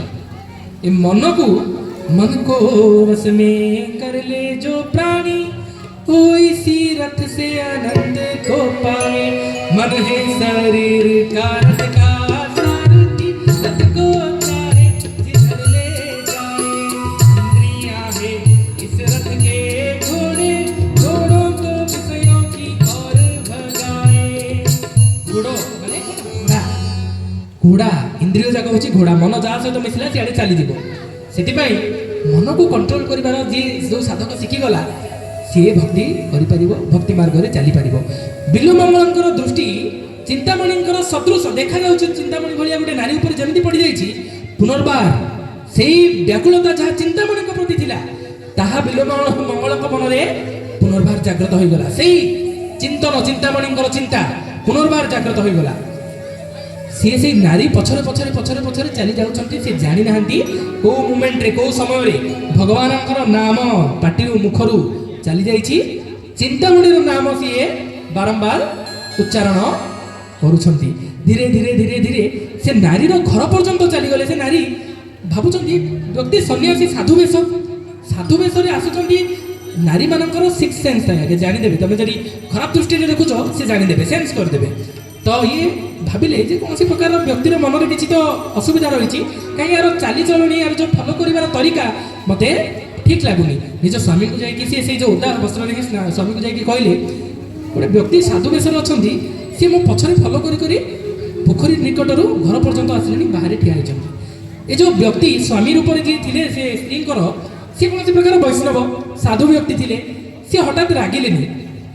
ବୈଷ୍ଣବ ବ୍ୟକ୍ତିମାନେ କ୍ରୋଧକୁ କଣ୍ଟ୍ରୋଲ କରିଦିଅନ୍ତି, ରାଗିବେନି ହଠାତ୍। ସିଏ ଯାଇକି ସାଧୁ ମହାତ୍ମାଙ୍କୁ ପଚାରିଲେ, ହେ ମହାତ୍ମା, ଆପଣ କୃପା କରିକି ଆଜି ମୋର ଘରକୁ ଆସିଛନ୍ତି, କେଉଁ ପ୍ରକାରର ମୁଁ ଆପଣଙ୍କୁ ସେବା କରିପାରିବି? କାମାତୁର ବ୍ୟକ୍ତି ଲଜ୍ଜା ମଧ୍ୟ ଚାଲିଯିବ, କାହିଁକି ବର୍ତ୍ତମାନ ସେ ଭକ୍ତର ମନରେ ବିଲମଙ୍ଗଳ ଭକ୍ତି ବଢ଼ିଥିଲା, ତଥାପି ଗୋଟେ ରୂପ ପୁନର୍ବାର ତାଙ୍କୁ ଟାଣିକି ସେଇ ଘର ପର୍ଯ୍ୟନ୍ତ ନେଇଯାଇଛି। କହିଲେ କ'ଣ ନା, ମୁଁ ଆପଣଙ୍କର ସ୍ତ୍ରୀଙ୍କୁ ଥରେ ଆପାଦ ମସ୍ତକ ଦେଖିବାକୁ ଚାହୁଁଛି, କାହିଁକି ଇଏ ମନକୁ ସାଟିସ୍ଫାଏ, ମନକୁ ସନ୍ତୁଷ୍ଟି କରିବାକୁ ଚାହୁଁଛନ୍ତି, ଚିନ୍ତାମଣିର ସ୍ୱରୂପ ଟିକେ ଭାବିବାକୁ ଚାହୁଁଛନ୍ତି। ସ୍ୱାମୀ ସାଧୁ ଥିଲେ, ସେଥିପାଇଁ ସିଏ କ'ଣ ଆଜିର ଯଦି ଆମକୁ ଯଦି ଆମ ସ୍ତ୍ରୀଟାକୁ କିଏ ଆପାଦ ମସ୍ତକ ଦେଖିବି ଡାକିଦିଅ ବୋଲି ଯଦି କହିବ, କ'ଣ ହବ ଆଜ୍ଞା? କ୍ରୋଧ ଚାଲି ଆସିବ ସାଙ୍ଗେ ସାଙ୍ଗେ। ସାଧୁ ବ୍ୟକ୍ତି କ୍ରୋଧ କଲେନି। ଭଗବାନଙ୍କର କିଛି ଲୀଳା, ମୋତେ ପରୀକ୍ଷା ଚାଲିଛି ବୋଧେ, ବା ଏ ସାଧୁଙ୍କର କିଛି ପରୀକ୍ଷା ନେଉଛନ୍ତି ବୋଧେ ଠାକୁର, ଏହା ଭାବିକି ସିଏ ନିଜ ସ୍ତ୍ରୀଙ୍କୁ ଡାକିବାକୁ ଘରକୁ ଗଲେ। ଏତିକି ଭିତରେ ସ୍ୱୟଂ କୃଷ୍ଣ ବିଲ୍ୱ ମଙ୍ଗଳଙ୍କର ମନରେ ନିଜର ଜ୍ଞାନ ପ୍ରଦାନ କଲେ, ଦିବ୍ୟ ଜ୍ଞାନ ପରିପ୍ରକାଶ କରିଦେଲେ। ଆରେ ମୂର୍ଖ, ଶ୍ୟାମ ସୁନ୍ଦରଙ୍କର ଛବି ଥରେ ଯାହାକୁ ଦର୍ଶନ ହେଇଗଲା, ସେ ଛବି ଆଗରେ ବ୍ରହ୍ମାପଦ ମଧ୍ୟ ତୁଚ୍ଛ ଲାଗିବ ଆଜ୍ଞା। ଭଗବାନଙ୍କର ଦର୍ଶନ ଆମେ କରିନାହାନ୍ତି, ଆମେ ଜଗନ୍ନାଥଙ୍କୁ ଏ ଯେଉଁ ଦାରୁ ବ୍ରହ୍ମ ସ୍ୱରୂପରେ ଦେଖିଲେ ଯଦି ଆମକୁ ଏତେ ନିଜର ଲାଗନ୍ତି କାଳିଆ ଶାନ୍ତ, ଯଦି ଆମର ଆଖିରୁ ଲୁହ ଆସିଯାଏ, ସାକ୍ଷାତ କୃଷ୍ଣ ଅବତାରରେ ଯେତେବେଳେ ଥିଲେ ଭଗବାନ, ସମ୍ପୂର୍ଣ୍ଣ ତାଙ୍କର ଯେଉଁ ମନମୋହନ ସ୍ୱରୂପ କେତେ ସୁନ୍ଦର ହୋଇନଥିବ। ତୁ ତୁଚ୍ଛ ପୁନର୍ବାର ସେଇ ମାୟାରେ ପଡ଼ିଗଲୁ। ତାଙ୍କ ମନରେ ପୁନର୍ବାର ସାଙ୍ଗେ ସାଙ୍ଗେ ସେ ଝିଅକୁ ଡାକିବାକୁ ସ୍ୱାମୀ ଯାଇଛନ୍ତି, ସେତିକି ଭିତରେ ତାଙ୍କ ମନରେ ସାଙ୍ଗେ ସାଙ୍ଗେ ଚାଲି ଆସିଲା ବୈରାଗ୍ୟ ଭାବ। କେଡ଼େ ନିଚ କର୍ମ କରୁଛୁ ତୁ, ଗୋଟେ ଘରର ଗୋଟେ ବୈବାହିକ ବ୍ୟକ୍ତି ଝିଅକୁ ତୁ ଡାକୁଛୁ ଦେଖିବା ପାଇଁ, ଠିକ୍ ତୋର ନୟନକୁ ବୋଲି ସେ ନିଜକୁ ଭାବୁଛନ୍ତି ମନେ ମନେ। ଏଇ ସମୟରେ ଝିଅଟି ଆସିକି ଉପସ୍ଥିତ ହେଇଯାଇଛି। ଝିଅଟାକୁ ଦେଖିଲା ପରେ ସେ ମୁହଁକୁ ଚାହିଁ ନାହାନ୍ତି, କାହିଁକି ଏତେ ବୈରାଗ୍ୟ ଜାତ ଭଗବାନ କରିଦେଇଥିଲେ ମନରେ, ନିଜକୁ ସେ ଏତେ ନିଚ ଭାବୁଥିଲେ, ସେ ମୁହଁକୁ ଚାହିଁ ନାହାନ୍ତି। ସେ ଆସିକି ଏଇଟା କ'ଣ ମନ ଭିତରେ ଅଛି କିଏ ଜଣେ କାହାକୁ ମଧ୍ୟ ଜଣା ନାହିଁ। ଝିଅ ଆସିକି କହୁଛନ୍ତି, ହେ ମହାତ୍ମା, କ'ଣ ଆପଣ କାହିଁକି ମୋତେ କି ସେବା ଆପଣଙ୍କର କରିପାରେ? କହିଲେ ମୋତେ ଗୋଟେ 2ଟା କଣ୍ଟା ଦରକାର, କଣ୍ଟା। ନାରୀ କହିଲା, ହଁ ସାଧୁ କଣ୍ଟା ମାଗୁଛନ୍ତି, କିଛି କାମରେ ବୋଧେ ଆସିବ। ସେ ଯାଇକି ପାଖରେ ଗୋଟେ ବେଲ କଣ୍ଟା ଗଛ ଥିଲା, ବେଲ କଣ୍ଟା 2ଟା ଧରିକି ଆସିଲେ। ନିଅନ୍ତୁ ମହାତ୍ମା। ଆଜ୍ଞା। ମହାତ୍ମା ବିଲ୍ୱମଙ୍ଗଳ ହାତରେ କଣ୍ଟା 2ଟାକୁ ଧରିକି କହିଲେ, ରେ ଆଖି, ତୁ ଆଜି ମୋତେ ପୁନର୍ବାର जो पापरू निवृत्त होगा पाई मु सन्यास धर्म नहीं तू पुनर्बार से पंखरे मत आनिक पकई देछु तू रहिले जहा न रहिले ताहा निज आखि को निजे सी दीटे तक कंटा फोड़ी देले आज्ञा भगवान प्रेममय भक्ति रे भक्त व्याकुलता जिते बेले आसीबो ए आखि जो आखि तो संसार देखौछि से आखिर किछि वैल्यू नहीं महत्व नहीं निजे सी कौन कले कंटारे आखि निजर फोड़ी देले रक्त बहुची रक्त सहित लुह बहुची एबे जो वैराग्य ये हूँ द्वितीय पट परिवर्तन बिल्व मंगल जीवन में प्रथम होता चिंतामणि पाखरे एति भीतर ये जन को चिंतामणि पाखर जो आसिले जन को गुरु कर देते जड़े गुरुंर दीक्षा रे रही सी भक्ति करुले गुरु दीक्षा रहा पर मन टाणीदेव मन कौ स्थिति महापुरुष मान टाणी दिए से मनर भरोसा करा जाए नहीं नारद एते महान गुरु जार शिष्य स्वयं ध्रुव जार शिष्य स्वयं प्रहलाद महाराज नारद मन को भगवान निजर माया द्वारा मोहित कर दियंती नारद दिने अहंकार हो गला से भाविले मोठू जितेंद्रिय आ संसार रे किए नहाती ए कथा को कहबा पई से महादेव पाखक गले शिव को जाई कहउछन प्रभु मो बड़ जितेंद्रिय अटे मोठू जितेंद्रियता मु निज इंद्रिय मोर कंट्रोल रे रहे भगवान कहले अच्छा महादेव कहउछन ठीक कथा एबे तुम कोठू आछो कहले नहीं मु मोर जप करूथली मु सेठू सीधा आछी कहले बैकुंठ आड़े जाइना नारद कहले नहीं प्रभु बैकुंठ आड़े जाइनी कहले जीवनी मध्य मते कहिदेल ए कथा ठीक अछि नारायण को जाई कहबो नाही काहे नारायण कहले नारायण को जदि थरे तुम निजे अहंकार भगवान आमर सबु सहिबे अहंकार सहिबे नाही तारण करवा शक्ति आम ठाकुर पाखे प्रबल रही कौ जगार केमिति खसेबे जहाँद्वारा अहंकार गुंड हो सी भल भाव जानी से चतुरता चतुर शिरोमणि पाखे देखा जाए नहीं नारद कहले नहीं प्रभु मुझे ही कहवाक जाऊँगी बाटर कपिलास पड़ा बैकुंठ आगुरी तो आपको कहीदेली भगवान कहले यार आज बैंड निश्चय बाजिब कहीं नारायण को कहे मायार कथा जे मुझे जितेंद्रिय बोली बाटर जाऊ जाऊ बैकुंठ गमन भितर गोटे राजमहल सुंदर राजा निजर कन्यापुत्रीर स्वयंवर डिक्लेयर कहते जे मु आगामी अमक दिन स्वयंवर रचना करी यही दृश्य चली नारद को देखागला दृश्य है नारद सांगे सांगे जाकि राजा पाखे उपस्थित हेले देखिले से झील जो राजकन्यार विवाह उत्सव अच्छी आगक जार स्वयंवर रचना करा सुंदर नारदंकर मन से मोहित होगला नारद कहले स्वयंवर को मुझे आसबि मोर जो बाबाजी जटा रूप से तो सी आकृष्ट हेबेनी झील को बापा पचार नारद मुनि को देखिक सी प्रथम प्रणाम कले झील को कहले नारद मुनि प्रणाम कर बोली झील प्रणाम कला बापा राजा कहते मो झीर हाथ देखु हाथ जिते बड़े देखिले दीटा जिनस नारद को दुसिला आपको जी बाहा हम सी अनन्य सुंदर पुओटा अनन्य सुंदर हो ठीक अच्छे सौंदर्य मो पाखे ना दुई नंबर कौन एत ज्ञानी हो नारद टे कलर उठे देले कहले ज्ञानी तो मुझे ठीक किसी असुविधा ना तीन नंबर जिनस दुसिला ये मृत्यु नार के या जम डरुव कौन प्रकार विलय न हाँ ये तो हो पार ठीक अच्छे भगवान अनन्य भक्त अहंकार अच्छी मुंडे अनन्य भक्त मोर तो विलय हम ना खाली रहा कथा रूपर रूपटा 14 भुवन अनन्य सुंदर होचनी आमर श्रीकृष्ण श्री विष्णु नारायण स्वामी बोले भगवान को जीवी रूपटा को मागिदेवी कथा सरला एत भक्ति करुच्ची एत दिन है तो भक्ति कली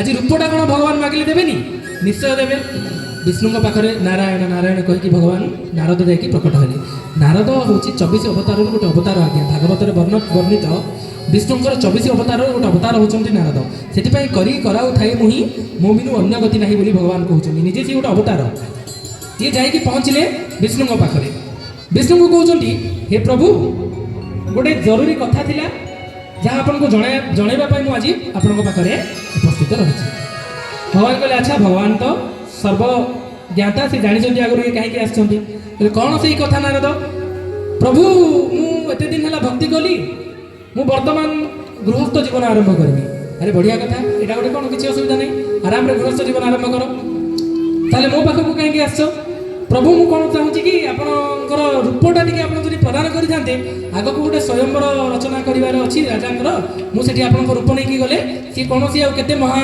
सुंदर हेल्ले सी फूलमाला मो बेकर ही पकेब कहीं विष्णुकर देव दुर्लभ रूप सुंदर अपरूप सुंदर आम ठाकुर भगवान कहले ठीक अच्छे प्रदान करुच्ची आपको रूप प्रदान करदे किंतु मायाधर माया रूप जो मिली ये मिली बानर रूप माकड़ रूप समस्त को माकड़ दुषुंट नारद नारद निजे जो निजक देखुं सुंदर रूप दुष्टि विष्णुकर रूप दुष्टि राजसभा समस्ते ठिया लाइन रे नारद जाकि 2 नंबर ठिया गले भितर जबरदस्ती गलिकी कहीं जानते मत देखु देखु फूलमाला पड़ झीटा प्रथम बर को देखला मन पाइलानी द्वितीय नारद ठिया नारद को देखिकी झील प्रथम टी मुर्की हस मारा कहीं माकड़ रूप से ठिया गोटे व्यक्ति जबरदस्ती ठीक अच्छे आग को पलैले नारद भाविले भलसे देखलानी बोधे मत आउ टे सियाड़े जाकि नारद पुनर्बार पछक जाकि आउ थे गोटे लाइन ठिया पड़े 3 थर जो झीटा देखला बहुत जोर रे हसीदेला ये हस से झील तो हसिला समस्ते सेठी सभार उपस्थित समस्ते हसवा लगिले नारद भाविले कौन तो गोटे असुविधा रही ये भाविला भितर पाट पीताम्बरी धारी अनन्य सुंदर डालिंब मंजी सदृश मुखमंडल शोभाकांति झटकुची जार दिव्य शोभारे श्री भगवान नारायण प्रकट हो गले झीटा देखिब क्या देखा योग्य किसी अच्छी संसार में नारायण उपस्थिति रे आउ किसी देखा योग्य आखि खोजबनी जी परमानंदर प्राप्ति लालसा रखी सी आउ किसी तार मन पाइब नाही झील सीधा जाकि श्री भगवान गलारे मालाटा को पकईदे नारद एति भितर आश्चर्य हो गले विष्णु आसिले जदि विष्णु रूप से मत कहीं पकौ ना झीटा एत समय है गोटे पानी कुंडे पानी थिला नारद जाकि सागे सागे से देखिले निज रूप को मर्कट रूप मिली भगवान मो सहित एत बड़ छल मु अनन्य भक्त भगवान अहंकार कौन आनिदिए जिते अहंकार असम्मान मिल क्रोध आसीज क्रोध आस आस बुद्धि विनाश सांगे सांगे बुद्धि पलैला विष्णु को निज इष्ट को निज ठाकुर को जहाँ को जीवन सारा जपिंट नारायण नारायण नाम जहाँ मुखर निःसृत नारद भाया श्रेष्ठ ज्ञानी जार शिष्य ध्रुव जार शिष्य प्रहलाद सी निज ठाकुर को अभिशाप देदे अभिशाप निज ठाकुर को प्रदान कले क्रोध रे आसिकी जेमिति सी अभिशाप दे कौन अभिशाप नारद देले तमे जो नारी माया मोहित हली तमे नारी घूरब आउ जो मांकड़ रूप मत प्रदान करिछ दिन आसब से मांकड़ बानर सहायतार तमें निज स्त्री को चढ़ेकी आणब आज्ञा से अभिशापर फल रामायण घटिला रामायण आम भल भाव जाचु कौन है बानर सहायता ने भगवान आउ नारी हरण है नारीर माया मोहित होगी सी एत बड़ संघर्ष करने को पड़ा ये तो अलग कथा जमी नारद एमती अभिशाप दे भगवान हसुँच भगवान सुंदर हस दुखर हसती सुखर हसती कहीं निर्लिप्त निर्गुण निराकार ब्रह्म तांको किसी लगे आज्ञा माया लगे सी निजे करती माया कौन लगे जमी नारद अभिशाप देते सांगे सांगे राजमहल उय होगला कौन सी झील ना कौन सी स्वयंवर ना कि ना से माने नारद जहाँ सब देखिले एक्चुअली कौन थी विष्णुकर माया भगवान कहले नारद मत जनवाक आसुल तुम मोहित हो माने हो जितेन्द्रिय बोली कौन है एपर्यंत कौन घटला मोहित हो गल ताहले प्रभु आपणकर एमती माया मत मोहित करने रचना करते भगवान कहले आज्ञा हाँ निजर अनन्य भक्त मान तारण कर विधि भगवान जानती एवं जो वैराग्य जात है बिल्वमंगलकर मनरे यही वैराग्य परिसमाप्ति कहीं ये संपूर्ण आखि को से फुटे देते प्रेमर अश्रु 24 घंटा बहवा लगिला बिल्वमंगलकर अश्रुधार रहिलानी जुआड़े जाउछंती भगवानकर कीर्तन चली जुआड़े जाउछंती कीर्तन यांकर उपस्थिति से परिवेश को कीर्तनमय कर देउथला केमिति कीर्तन राधे गोविंद गोविंद कृष्ण हरि राधे गोविंद गोविंद कृष्ण हरि राधे गोविंद गोविंद कृष्ण हरि राधे गोविंद गोविंद कृष्ण हरि राधे गोविंद गोविंद कृष्ण हरि गोविंद गोविंद कृष्ण हरि राधे गोविंद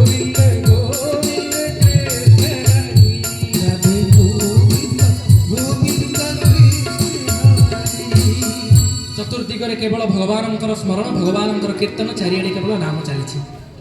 ଏଥିମଧ୍ୟରେ ବିଲ୍ୱମଙ୍ଗଳ ଏତେ ବ୍ୟାକୁଳ ହୋଇଗଲେ, ଏତେ କାନ୍ଦିଲେ ଏଇ ଭକ୍ତି ଅଶ୍ରୁ, ଭକ୍ତିର ଯୋଉ ପ୍ରେମର ଅଶ୍ରୁ ସ୍ୱୟଂ ଭଗବାନ ମଧ୍ୟ ସହ୍ୟ କରିପାରିଲେ ନାହିଁ, ଭଗବାନଙ୍କୁ ମଧ୍ୟ ସହ୍ୟ ହେଲାନି।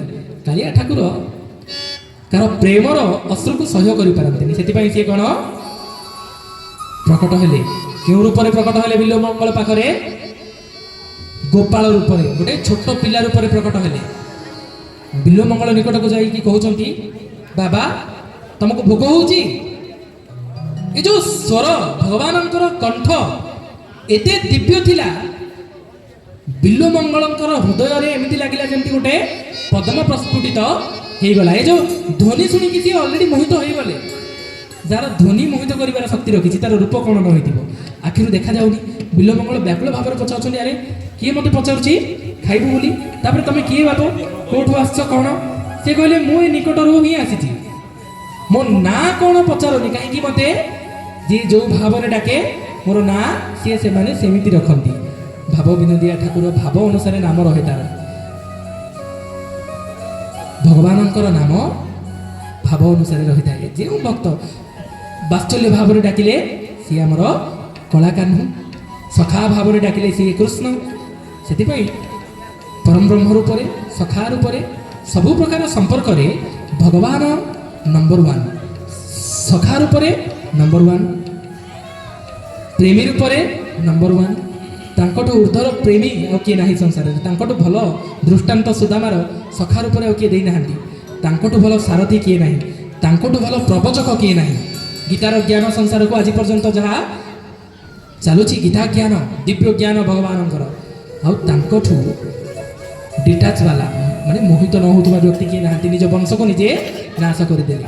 ଯେଉଁ ବଂଶକୁ ସମସ୍ତଙ୍କଠୁ ବଞ୍ଚେଇ ଆଣିଲେ, ସେଇ ବଂଶକୁ ନାଶ କରିଦେଲେ। ସେଇ ସୁନ୍ଦର ରୂପ, ମଧୁର କଣ୍ଠ କେମିତି ହେଇଥିବ, ସେ କଣ୍ଠ ବିଲ୍ୱମଙ୍ଗଳକୁ ମୋହିତ କରିଦେଲା। ସେ କହିଲେ, ଯେଉଁ ଠାକୁରକୁ ଦର୍ଶନ କରିବା ସହଜ ନୁହଁ, କାଠିକର ପାଠ, ସେଇ ଠାକୁର ସ୍ୱୟଂ ବିଲ୍ୱମଙ୍ଗଳଙ୍କର ଆଗରେ ପ୍ରକଟ କଥା ହେଉଛନ୍ତି। ଭାବ ଥିଲେ ସିଏ ପ୍ରକଟ ହେବେ। ଆଜ୍ଞା ବିଲ୍ୱମଙ୍ଗଳକୁ କହୁଛନ୍ତି ଠାକୁର, ବାବା ତମକୁ ମୁଁ ସବୁଦିନ ଆଣିକି ଖାଇବାକୁ ଦେଇଦେବି, ଚିନ୍ତା କରିବା ଦରକାର ନାହିଁ। ଧୀରେ ଧୀରେ ପ୍ରତିଦିନ ଭଗବାନ ଆଣିକି ହାତରେ ଖୁଆଇ ଦେଉଥିଲେ ବିଲ୍ୱମଙ୍ଗଳକୁ। କେଡ଼େ ଭାଗ୍ୟ ଭକ୍ତର। ଯେଉଁ ଠାକୁରର ସେବା ଲକ୍ଷ୍ମୀ କରନ୍ତି ନିଜେ, ଯେଉଁ ସଂସାର ଯେଉଁ ଲକ୍ଷ୍ମୀଙ୍କ ପାଖରେ ଘୁରୁଛି ପଛରେ, ସେଇ ଲକ୍ଷ୍ମୀ ଯାହାର ପାଦ ସେବା କରୁଛନ୍ତି, ସେଇ ଠାକୁର ନିଜେ ଭକ୍ତକୁ ନିଜର ଖୁଆଇ ଦେଉଛନ୍ତି ହାତରେ। କେଡ଼େ ସୁନ୍ଦର ଦୃଶ୍ୟ ହୋଇନଥିବ। ବିଲ୍ୱମଙ୍ଗଳ ଖାଉଛନ୍ତି, ଅମୃତ ଖାଉଛନ୍ତି। ଆଜ୍ଞା ଭଗବାନଙ୍କର ହାତ ରନ୍ଧା ଅମୃତ ନିଜେ ସିଏ ଖୁଆଇ ଦେଉଛନ୍ତି ପ୍ରତିଦିନ। ଏମିତି ବହୁତ ଦିନ ଚାଲିଲା ପରେ ଧୀରେ ଧୀରେ ଏ ତ ଭଗବାନଙ୍କର କଣ୍ଠ ମୋହିତ କରିଥିଲା ବିଲ୍ୱମଙ୍ଗଳକୁ, ବର୍ତ୍ତମାନ ତାଙ୍କର ପ୍ରତି ମୋହ ହୋଇଗଲା ବିଲ୍ୱମଙ୍ଗଳଙ୍କର।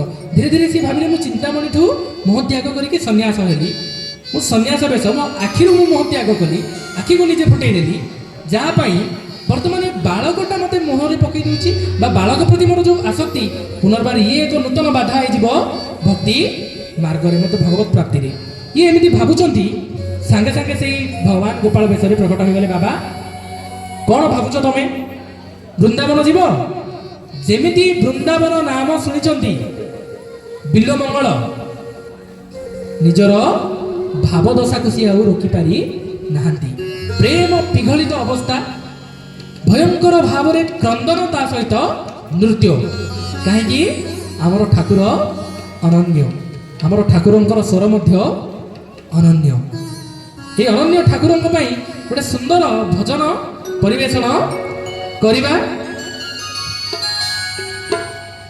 नीलाद्र शंख मध्ये शतदल कमले रत्न सिंहासनस्थं सर्वाणं नारयुक्तं नवघनरुचिरं संयुतं जाग्रतेन भद्राय वामभागे रथचरणयुतं ब्रह्मरुद्रेन्द्रवन्द्यं वेदानां सारमेशं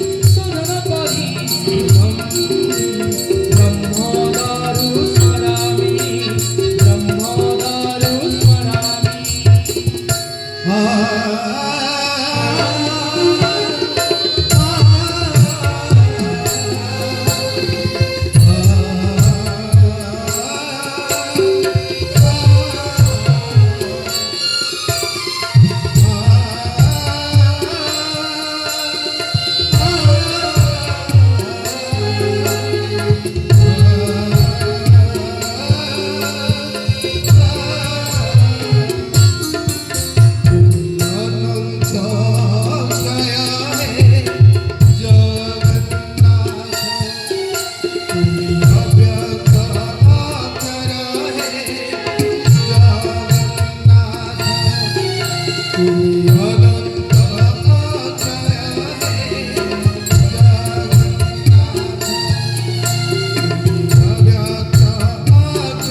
ବିଲ୍ୱମଙ୍ଗଳ କୁ ପ୍ରତିଦିନ ଭଗବାନ ଆସିକି ଖୁଏଇକି ଯାଉଥିଲେ। ବୃନ୍ଦାବନ ଯିବୁ ଏ ଶବ୍ଦ ପରେ ବିଲ୍ୱମଙ୍ଗଳଙ୍କର ମନ ଆଶ୍ଚର୍ଯ୍ୟାନ୍ୱିତ ହୋଇଗଲା। ବୃନ୍ଦାବନ ଯିବା କଥା ପିଲା ଜାଣିଲା କେମିତି? ଏଇ ଭାବରେ ସେ ଜାଣିପାରିଲେ ଏ ନିଶ୍ଚୟ କାଳିଆ ଠାକୁର, ନିଶ୍ଚୟ ମୁଁ ଯାହାକୁ ଖୋଜୁଛି ମୋର ଆଜି ପରିସମାପ୍ତି ଘଟିଛି, ଯାହାକୁ ଖୋଜୁଛି ଇଏ ସେଇ ଶାନ୍ତ। ସେଥିପାଇଁ ଇଏ କହିଲେ ମୁଁ ତ ଅସମର୍ଥ, ନିଜର ଅସମର୍ଥତା ଅନ୍ଧଟା ପରିପ୍ରକାଶ କଲେ ଯେ କେମିତି ମୁଁ ଯିବି, ମୁଁ ଗୋଟେ ଅନ୍ଧ ବ୍ୟକ୍ତି, କେଉଁ ରୂପରେ ମୁଁ ବୃନ୍ଦାବନ ଯାଇପାରିବି? ଭଗବାନ କହିଲେ ମୁଁ ଧରିକି ଚାଲିଯିବି ନା, ମୁଁ ଅଛି, ହାତ ଧରିକି ଯିବ ମୋର ଗୋଟେ ଲାଠି, ନିଜେ ଗୌଡ଼ ପିଲା ନିଜେ ଲାଠିଟା ବଢ଼େଇ ଦେଲେ, ଲାଠି ଧରିକି ଚାଲ, ମୁଁ ତମକୁ ବୃନ୍ଦାବନ ନେଇଯିବି। କିଛି ବାଟ ଲାଠି ଧରିକି ଯାଉଛନ୍ତି, ଟିକେ ଜାଣିକି ଲାଠିଟାକୁ ଛଡ଼େଇ ଦେଉଛନ୍ତି ଠାକୁର, ପୁନର୍ବାର ଦେଇ ଦେଉଛନ୍ତି।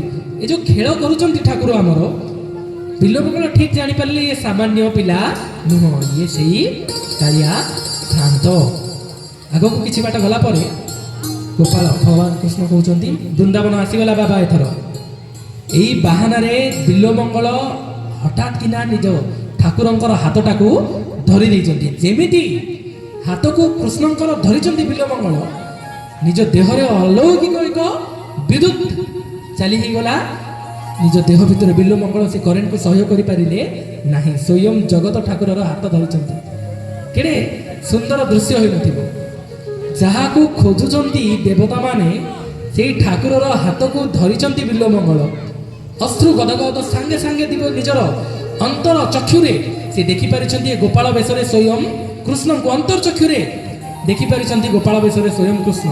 ପ୍ରଭୁ ହେ କାଳିଆ ଠାକୁର, ହେ କୃଷ୍ଣ, ଏତେ ଦିନ ହେଲା ଆପଣଙ୍କୁ ମୁଁ ଖୋଜୁଛି, ଏବେ ମୋତେ ଦେଖାଦେଲ, ଆଉ ଛାଡ଼ିବିନି ପ୍ରଭୁ ତୁମ ହାତକୁ, ଆଉ ଛାଡ଼ିବିନି ସଖା ତୁମ ହାତ। ବିଲ୍ୱମଙ୍ଗଳ ଅଶ୍ରୁରେ ଧୋଇ ଦେଉଛନ୍ତି ଚରଣକୁ। ଭଗବାନ ନିଜେ ନିଜ ହାତକୁ ଆରେ ଛାଡ଼ ବୋଲି କହିକି ଛଡ଼େଇକି ଏମିତି ଝଟକେଇକି ଛଡ଼େଇ ଦେଇଛନ୍ତି। ବିଲ୍ୱମଙ୍ଗଳ ଛଡ଼େଇକି ଯେତେବେଳେ ଭଗବାନ ଯାଉଛନ୍ତି, ବିଲ୍ୱମଙ୍ଗଳ ଅଶ୍ରୁପାତ ହେଉଛି, ନୟନ ସମ୍ପୂର୍ଣ୍ଣ ହୃଦୟ ବିଗଳିତ ହୋଇଯାଇଛି ଭାବ ଧରାରେ। ସେ କହୁଛନ୍ତି ପ୍ରଭୁ ନିର୍ବଳ ବୋଲି ଭାବିକି, ନିର୍ବଳ ବୋଲି ମୁଁ ହାତଟାକୁ ଛଡ଼ାଇ ଦେଲେ, କିନ୍ତୁ ମୋର ଅନ୍ତର ଭିତରେ ଆପଣଙ୍କୁ ଯେଉଁ ଦୌଡ଼ିରେ ମୁଁ ବାନ୍ଧିଛି ମୋ ଅନ୍ତର ଭିତରୁ ବାହାରିକି ଦେଖାନ୍ତୁ, ତାହେଲେ ଜାଣିବି ଆପଣ ବଳଶାଳୀ ବୋଲି। ଆପଣ 14 ବ୍ରହ୍ମାଣ୍ଡର ନାଥ ବୋଲି ମୁଁ ସେତେବେଳେ ଜାଣିବି ଯେତେବେଳେ ଆପଣ ମୋ ଅନ୍ତରରୁ ବାହାରିକି ଯିବେ। ମୋ ହାତକୁ ତ ଛଡ଼େଇ ଦେବେ, ମୁଁ ତ ନିର୍ବଳ ଅନ୍ଧ। ଏଇ ଗୋଟେ ଉକ୍ତିରେ ବିଲ୍ୱମଙ୍ଗଳଙ୍କର ଏଇ ଯେଉଁ କଥାରେ ଭଗବାନ ମୋହିତ ହୋଇଗଲେ। କାହିଁକି? ଭଗବାନ କ'ଣ ଅନନ୍ୟ ଚିନ୍ତୟତେ ମାଙ୍କର ଗୀତାରେ ପ୍ରମିସ୍ କରିଛନ୍ତି, ମୋତେ ଯେମିତି ଯେଉଁ ଭାବରେ ଯିଏ ଭାବେ ମୁଁ ତାକୁ ସେଇ ଭାବରେ ଦର୍ଶନ ଦିଏ, ତା ପାଖରେ ତାର ଭାବକୁ ଗ୍ରହଣ କରେ। ସେଥିପାଇଁ ବିଲ୍ୱମଙ୍ଗଳ ଯେ ବ୍ୟାକୁଳ ବାଣୀରେ ସିଏ କ'ଣ କିସ ବଖାଣିବି କରୁଣ କାହାଣୀ ଲୁହର ଅନ୍ତର ଭାର। ପ୍ରଭୁଙ୍କର ଲୁହର ଓଜନରେ ମୋର ଅନ୍ତର ଓଜନିଆ ହୋଇଗଲାଣି, ହୃଦୟ ବେଦନା ପ୍ରବଳ ହେଲାଣି, ନିଶ୍ୱାସ ହେଲାଣି ଖର। ମୋର ନିଶ୍ୱାସ କ'ଣ ଆଉ ସ୍ଥିର ରହୁନି। ଆପଣଙ୍କୁ ପାଇବା ପାଇଁ, ଆପଣଙ୍କର ଦର୍ଶନ ପାଇଁ ମୋର ମନ ବ୍ୟାକୁଳ ହୋଇଗଲାଣି। ଅନ୍ତର୍ଯାମୀ ବୋଲି କହନ୍ତି ଭକତେ ସାକ୍ଷୀ ରୂପେ ହୃଦୟ ଥାଉ। ଅନ୍ତର୍ଯାମୀ ବୋଲି ଭକ୍ତମାନେ କୁହନ୍ତି ତତେ, ଆପଣ ସାକ୍ଷୀ ରୂପରେ ହୃଦୟରେ ଥାଆନ୍ତି। ଜାଣିବା ବାଲା ତୁ ମୋ ଦୁଃଖ ବିଷାଦ କିସ ଜଣେଇବି ଆଉ। ମୋ ଦୁଃଖ ବିଷାଦ ପ୍ରଭୁ ଆପଣଙ୍କୁ ଯଦି ଜଣେଇବାକୁ ପଡ଼ିବ, ସଂସାର ଲୋକକୁ ଜଣେଇବାକୁ ପଡ଼ୁଛି। କାହିଁକି? ସେମାନେ କ'ଣ ଜାଣନ୍ତିନି, ସେମାନେ ସର୍ବଜ୍ଞ ନୁହନ୍ତି, ଅଳ୍ପଜ୍ଞ। ଆପଣ ସର୍ବଜ୍ଞ, ଆପଣଙ୍କୁ ମୁଁ ଜଣେଇବି ମୋ ଅନ୍ତରର ବେଦନା। ଆପଣ ସବୁ ଜାଣିଲା ବାଲା, ଜାଣିଲା ବାଲା ତୁ ମୋ ଦୁଃଖ ବିଷାଦ କିସ ଶୁଣେଇବି ଆଉ। ଅପଲକ ନେତ୍ର ଥାଉ ଥାଉ ଯଦି ଯନ୍ତ୍ରଣା ହୋଇବ ବେଶୀ। ଅପଲକ ନେତ୍ର ଆମ ଠାକୁରଙ୍କର ପଲକ ପଡ଼ୁନି। ଆପଣ ଥାଉ ଥାଉ ଏଡ଼େ ବଡ଼ ଆଖି ଆପଣଙ୍କର, ଆପଣ ଥାଉ ଥାଉ ଯଦି ମୋର ଦୁଃଖ ଭାରି ହେଇଯିବ, ଯନ୍ତ୍ରଣା ଅଧିକ ହେବ, ସକ୍ଷମ ନାଉରି ଥାଉ ଥାଉ କିବା ନୌକା ଯିବ କି ଭାସି। ଆପଣଙ୍କ ଭଳିଆ ନାଉରି ଥାଉ ଥାଉ ମୋର ଡଙ୍ଗା ଯଦି ଭାସିଯିବ, ତାହେଲେ ଆଉ କିଏ ଭରସା ରହିଲା? ଆଉ ସଂସାରର ଭରସା ନାହିଁ। କୋଟି ବ୍ରହ୍ମାଣ୍ଡର ଠାକୁର ବୋଲାଇ କୃପଣ ହୋଇଲେ ସାଇଁ। କୃପଣ ମାନେ କଞ୍ଜୁସ। କୋଟି ବ୍ରହ୍ମାଣ୍ଡର ଠାକୁର ବୋଲି କହୁଛନ୍ତି ଆପଣ, ଅନନ୍ତ କୋଟି ବ୍ରହ୍ମାଣ୍ଡ ନାୟକ ଆମ ମଣିମା। ତଥାପି ଆପଣ ଯଦି ଆଜି କଞ୍ଜୁସି କରିବେ, ଦର୍ଶନ ଦେବାରେ ନିଜେ ନିଜ ହାତକୁ ଛଡ଼େଇ ଦେବେ, ତାହେଲେ ମୋର ଆଉ କିଏ ଭରସା ନାହିଁ। ଚୌବର୍ଗଦାତା ସର୍ବକର୍ତ୍ତା ନାମେ ଖ୍ୟାତ କାହା ପାଇଁ। ଚୌବର୍ଗଦାତା ବୋଲି ଏ ଯେଉଁ ନାମ, ସର୍ବକର୍ତ୍ତା ବୋଲି ଯେଉଁ କହୁଛନ୍ତି, ଏ ନାମ ଆଉ ଖ୍ୟାତ କରନ୍ତୁନି ପ୍ରଭୁ। କାହିଁକି? ଆପଣ କିଛି କରିପାରୁନାହାନ୍ତି, ନିଜ ଭକ୍ତର ହାତଟାକୁ ନିର୍ବଳ ଦେଖିକି ନିଜେ ଛଡ଼େଇ ଦେଉଛନ୍ତି। ଏଡ଼େ ବଡ଼ ପ୍ରଭୁ ଥାଉ ଥାଉ ଯଦି ଭବ ଜଳେ ପ୍ରାଣ ଯାଏ, ଭାଗ୍ୟର ଅତି ବିଡ଼ମ୍ବନା ସତେ ଦାସ ଆଶିଷ କହେ। ଏଡ଼େ ବଡ଼ ପ୍ରଭୁ ଥାଉ ଥାଉ ଯଦି ମୋର ଭବ ଜଳେ ମୁଁ ଭାସିଯିବି, ତାହେଲେ ମୋର ଭାଗ୍ୟର ହିଁ ବିଡ଼ମ୍ବନା, ଆଉ କିଛି ନାହିଁ ପ୍ରଭୁ। ଏ ପ୍ରକାରର ଭାବ ବ୍ୟକ୍ତ କରିଛନ୍ତି ବିଲ୍ୱମଙ୍ଗଳ। ଭଗବାନଙ୍କ ପ୍ରତି ଯେଉଁ ସମର୍ପିତ ଭାବ, ଭଗବାନଙ୍କୁ ଯେତେବେଳେ ସେ କହିଛନ୍ତି ମୋ ହୃଦୟରୁ ବାହାରିକି ଦେଖାନ୍ତୁ, ଭଗବାନ ବାନ୍ଧି ହେଇଗଲେ ତାଙ୍କ କଥାରେ। ଦିବ୍ୟ ଚକ୍ଷୁ ଭଗବାନ ଆସିକି ସ୍ୱୟଂ ବିଲ୍ୱମଙ୍ଗଳଙ୍କୁ, ସ୍ୱୟଂ ଠାକୁର ଆମର ମୁଣ୍ଡରେ ହାତ ବୁଲେଇଛନ୍ତି, ଆଖିକୁ ଟିକେ ଆଉଁସି ଦେଇଛନ୍ତି। ସାଙ୍ଗେ ସାଙ୍ଗେ ବିଲ୍ୱମଙ୍ଗଳଙ୍କର ଦିବ୍ୟ ଆଖି ପ୍ରକଟ ହୋଇଗଲା। ଯେଉଁ ଆଖି ଯିଏ ଫୁଟେଇଥିଲେ ସେଇ ଆଖି ପୁନର୍ବାର ପ୍ରକଟ ହୋଇଗଲା। ସେଇ ଆଖିରେ ବିଲ୍ୱମଙ୍ଗଳ ସ୍ୱୟଂ ସ୍ୱଚକ୍ଷୁରେ କୃଷ୍ଣଙ୍କର ଦର୍ଶନ କଲେ। ସ୍ୱଚକ୍ଷୁରେ ତାଙ୍କ ପାଦକୁ ଭିଡ଼ିକି ଧରିଲେ। ପାଦକୁ ଭିଡ଼ି ଧରି ଅଶ୍ରୁ ଲୁହରେ ପାଦକୁ ଧାବନ କରୁଛନ୍ତି। ଏଇ ପାଦ ଆଜ୍ଞା ସେଇ ପାଦ ଯାହାକୁ କୈବର୍ତ୍ତ ଛାଡ଼ି ନଥିଲା। ऐसा कहते हैं सारे लोग जादू भरी पग रचे तुम, पग रज का सच हुआ तो कौन सी लावणी सुंदर नारी।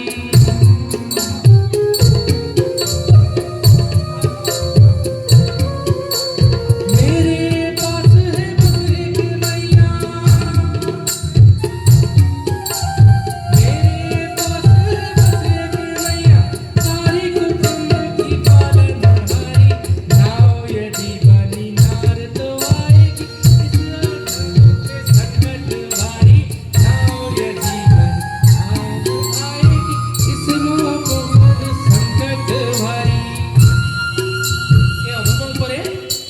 संकट आसीज आपंकर पाद बाजिकी जदि मोर नौका सुना होगा। यही भाव बिल्वमंगल व्यक्त करते कहते आपंकर पाद को धरी प्रभु छाड़बिनी। यही भितर बिल्वमंगल निकट में चिंतामणि और निजर स्त्री हाजर होती। बिल्वमंगल दशा देखी ବିଲ୍ୱମଙ୍ଗଳଙ୍କୁ ହିଁ ଭଗବାନ ଦୁଷୁଛନ୍ତି। ଏଇ ଦଶା ଦେଖି ବିଲ୍ୱମଙ୍ଗଳକୁ ଚିନ୍ତାମଣି ଆଉ ନିଜ ସ୍ତ୍ରୀ ବିଲ୍ୱମଙ୍ଗଳଙ୍କର ନିଜ ସ୍ତ୍ରୀ ଏମିତିକା ସ୍ୱାମୀ ପାଇ ମୁଁ ଧନ୍ୟ ହୋଇଗଲି ବୋଲି କହିଛନ୍ତି। ଆପଣ କୃପା କରିକି ମୋତେ ଦର୍ଶନ ଦିଅନ୍ତୁ, ମୁଁ ମଧ୍ୟ ଭଗବାନଙ୍କୁ ଟିକେ ଦେଖିବାକୁ ଚାହୁଁଛି। କହିଲା ପରେ ସେ କ'ଣ ବିଲ୍ୱମଙ୍ଗଳଙ୍କର କଥାରେ ସ୍ୱୟଂ ଭଗବାନ ଚିନ୍ତାମଣିଙ୍କୁ ମଧ୍ୟ ଦର୍ଶନ ଦେଇଛନ୍ତି। ସେହି ଭଗବାନ ନିଜ ବିଲ୍ୱମଙ୍ଗଳଙ୍କର ସ୍ତ୍ରୀଙ୍କୁ ମଧ୍ୟ ଦର୍ଶନ ଦେଇଛନ୍ତି। ସମସ୍ତେ ସେଠି କହି ଉଠିଛନ୍ତି କ'ଣ ଜୟ ଶ୍ରୀକୃଷ୍ଣ ଜୟ ଶ୍ରୀକୃଷ୍ଣ। ଆମର ଏଇ ଯେଉଁ ଭକ୍ତ ଚରିତ ଗୁଡ଼ିକ ଜାଣିବା ଦ୍ୱାରା ପଢ଼ିବା ଦ୍ୱାରା ଆମ ମନରେ ଏଇ ଭାବ ଆସିବା ଦରକାର ଯେ ଆମର ଭକ୍ତି ଏତେ ଏଇ ଯେଉଁ ସ୍ଥିତିର ଭକ୍ତି କରୁଥିଲେ ଯାହା ସହିତ ଭଗବାନ ଲୀଳା କରୁଛନ୍ତି ସେଇ ଭକ୍ତମାନେ କେତେ ଅନନ୍ୟ ଭକ୍ତି ନ କରୁଥିଲେ, କେଉଁ ଉଚ୍ଚକୋଟୀର ଭକ୍ତି ସେମାନେ କରୁନଥିଲେ। ନିଜ ଆଖି ଫୁଟେଇ ପାରିଲେ କାହିଁକି ନା ଭଗବାନଙ୍କୁ ଛାଡ଼ିକି ବିଷୟ ଆଡ଼େ ଯାଉଛି ବୋଲି। ଆମକୁ ତ ଆମର ସାମାନ୍ୟ ଦେହ ଅସୁସ୍ଥ ହୋଇଗଲେ ଆମେ ବୁଝିପାରୁନୁ, ଭକ୍ତି ବନ୍ଦ ହେଇଯାଉଛି। ସେଥିପାଇଁ ଆମ ସହିତ ଭଗବାନ ଲୀଳା କରନ୍ତି ନାହିଁ। ସେଇ ଭକ୍ତମାନଙ୍କ ସହିତ ଭଗବାନ ଲୀଳା କରନ୍ତି ଯିଏ ଅନନ୍ୟ ଚିନ୍ତା କରେ, ଯାହାର ଚିନ୍ତନରେ କେବଳ ଠାକୁର ଥାଆନ୍ତି, ଯିଏ ଦୁଃଖରେ ବି ଭାବେ, ଯିଏ ସୁଖରେ ବି ଭାବେ କାଳିଆ ଠାକୁର ଛଡ଼ା ଯାହା ପାଖରେ ଆଉ କିଛି ନାହିଁ ଦେବା ପାଇଁ କି ନେବା ପାଇଁ, ସେଇ ଭକ୍ତମାନଙ୍କ ସହିତ ଭଗବାନ ଲୀଳା କରନ୍ତି। ଲୀଳାମୟ ଠାକୁରଙ୍କର ଏଇ ଚର୍ଚ୍ଚାକୁ ଆମେ ବର୍ତ୍ତମାନ ଏଠି ସମାପ୍ତ କରିବା। ଆଗାମୀ ପୁନର୍ବାର ଆଗାମୀ ସମୟରେ ଯେତେବେଳେ ଦେଖା ହେବ ପୁନର୍ବାର ଆଉ ଏକ ନୂତନ ଭକ୍ତ ଚରିତ ସହିତ ଆମେ ମାଆଙ୍କ ସମ୍ମୁଖରେ ଉପସ୍ଥାପନ କରିବା ଜଗନ୍ନାଥଙ୍କର ଚର୍ଚ୍ଚା, ଜଗନ୍ନାଥଙ୍କର କଥାମୃତ। ଜୟ ଜଗନ୍ନାଥ।